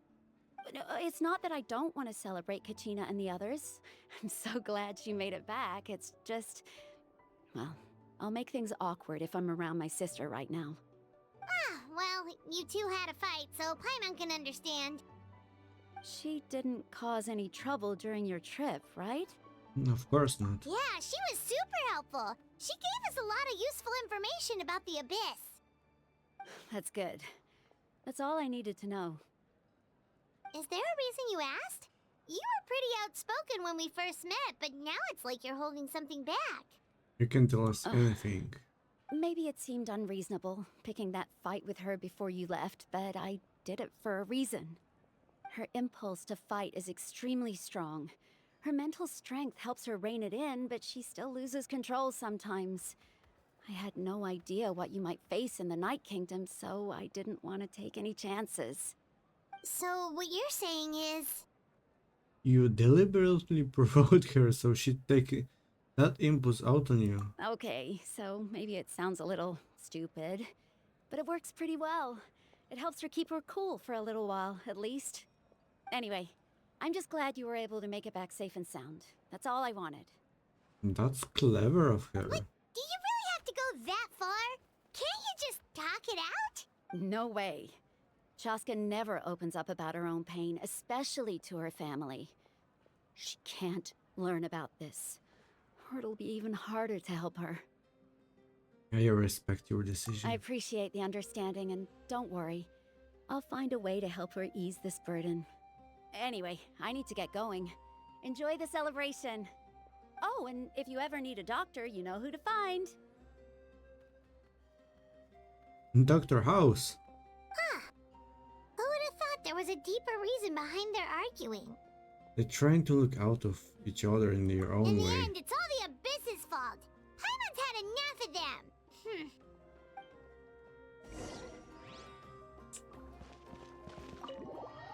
Okay, I feel like we are almost done here. So let's end this story and then end the stream.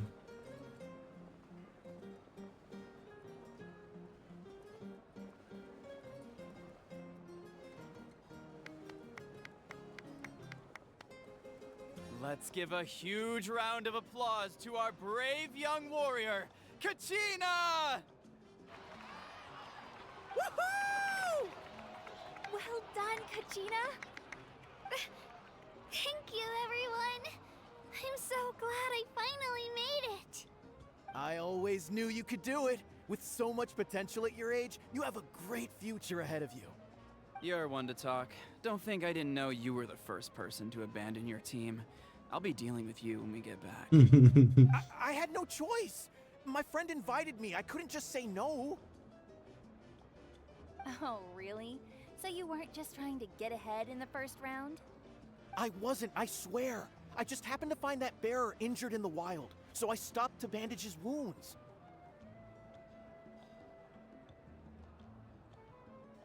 You When asshole. he insisted on repaying the favor, what was I supposed to do? I'm just one person. I figured Kachina would have no trouble replacing me. But the fact of the matter is that after your departure, everyone else started thinking about swapping teams too. I'm really sorry, Kachina. It was wrong of us to abandon you like that. It's amazing that you still made it all the way through to the Night Warden Wars. That's the highest honor. So, what about you guys? Did you make it far? Our team captain drank too much the night before the competition and turned up late to the stadium on the day. We got disqualified. Good. Serves you all right. No sympathy from me. Alright, I'm alright. There's no need to be like that, Uncle Pakal. Dear friends, I'd like to say a few words. Firstly, I'm grateful to my friends and our great Archon for helping to bring me back. This traveler and his companion Paimon are some of the strongest people I've ever met. If they were allowed to participate in the pilgrimage, I have no doubt that they'd win the whole thing. They've agreed to let me learn from them. With their help, I believe I can become even stronger still. And let's not forget my good friends, Moalani, Chaska, Kanich, and Ayan-san. They all helped the Traveler and Paimon figure out a way to bring me back from the Night Kingdom. They too deserve to be called our heroes, so please give another round of applause for them. Thank you so much! Well said! I'll drink to that. How does it feel being a hero, Kachina? To be honest, it's a bit overwhelming. It all just feels so surreal. Well, you better get used to it. Next up, undefeated champion! That way, I'll also become a champion coach. Hey, please don't make fun of me.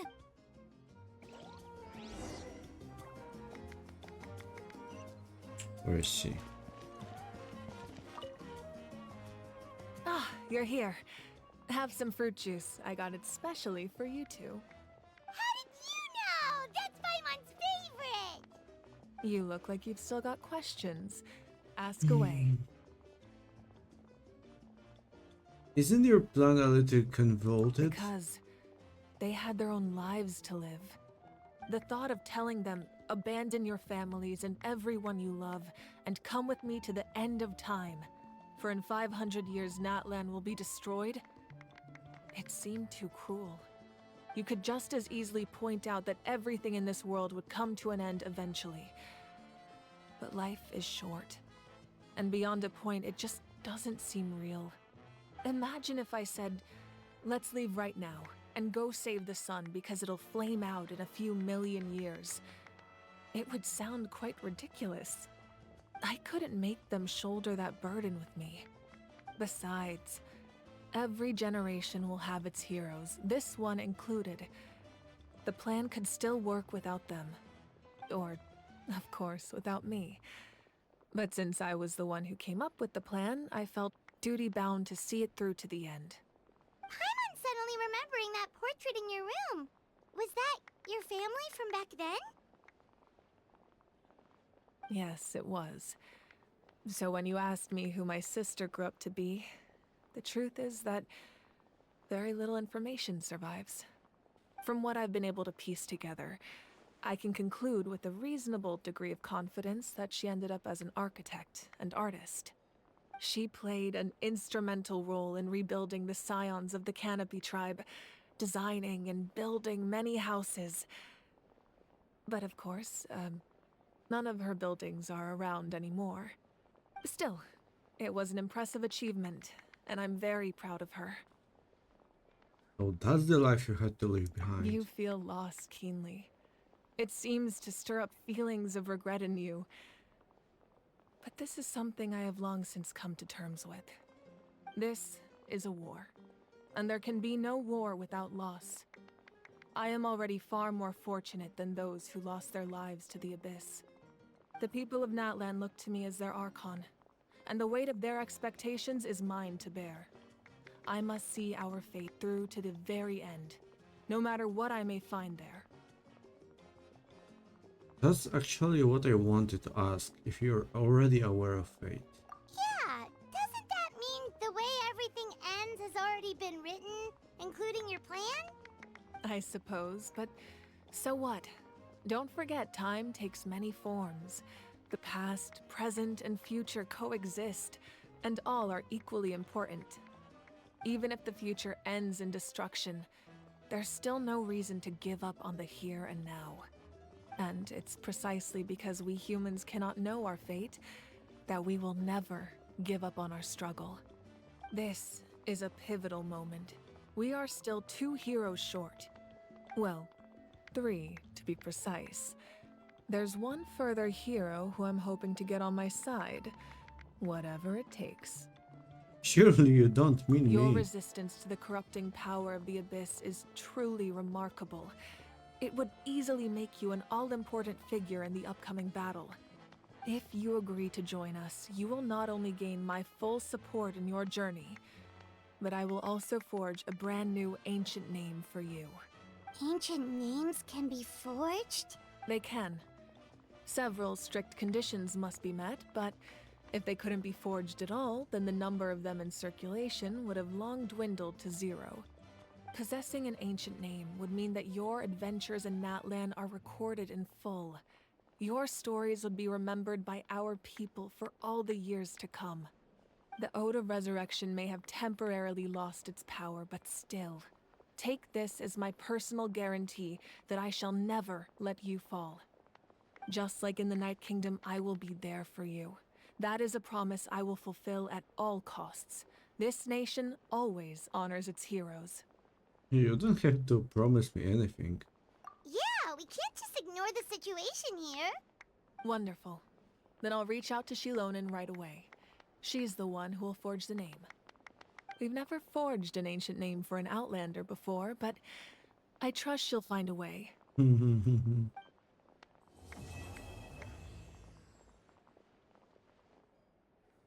My lord, we've received word that the Pyro Archon has lost much of her power. Although your injury complicates things, this is most certainly the opportune time to seize the Gnosis. Victory and defeat are rules, not outcomes. I have never taken advantage of an opponent in a time of weakness, and I don't intend to start now.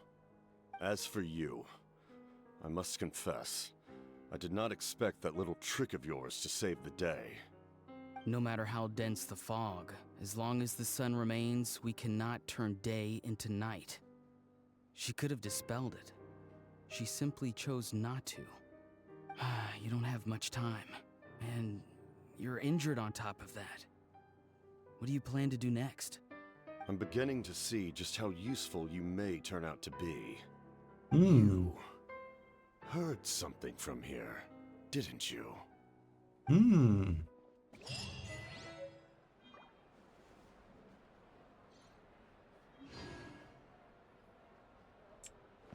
It's getting more and more interesting there. We can talk practically with everyone now. Something else you'd like to ask? Okay.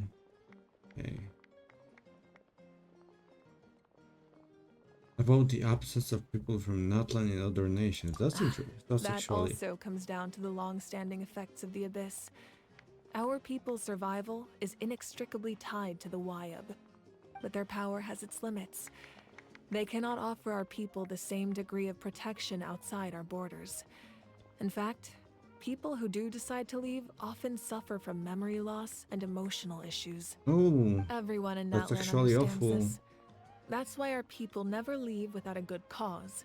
Even if someone is left with no choice, the chief of their tribe must seek approval with the Wyab to grant them leave. And the Wyab have always been very strict about granting that approval, since extending protection beyond our borders means consuming power reserved for our fight against the Abyss. Still, there's no need to worry. The Wyab extend their protection to all within Natlan, including visitors from afar. Oh, something else you'd like to ask? No other questions, milady. Okay, that will be all for today. I'm going to work tomorrow very early, so I need to eat something, take a shower, and go to sleep early. So, thank you for stopping by. See you in probably 2 days, I guess, because I don't think I will be alive enough tomorrow to stream. So, bye bye.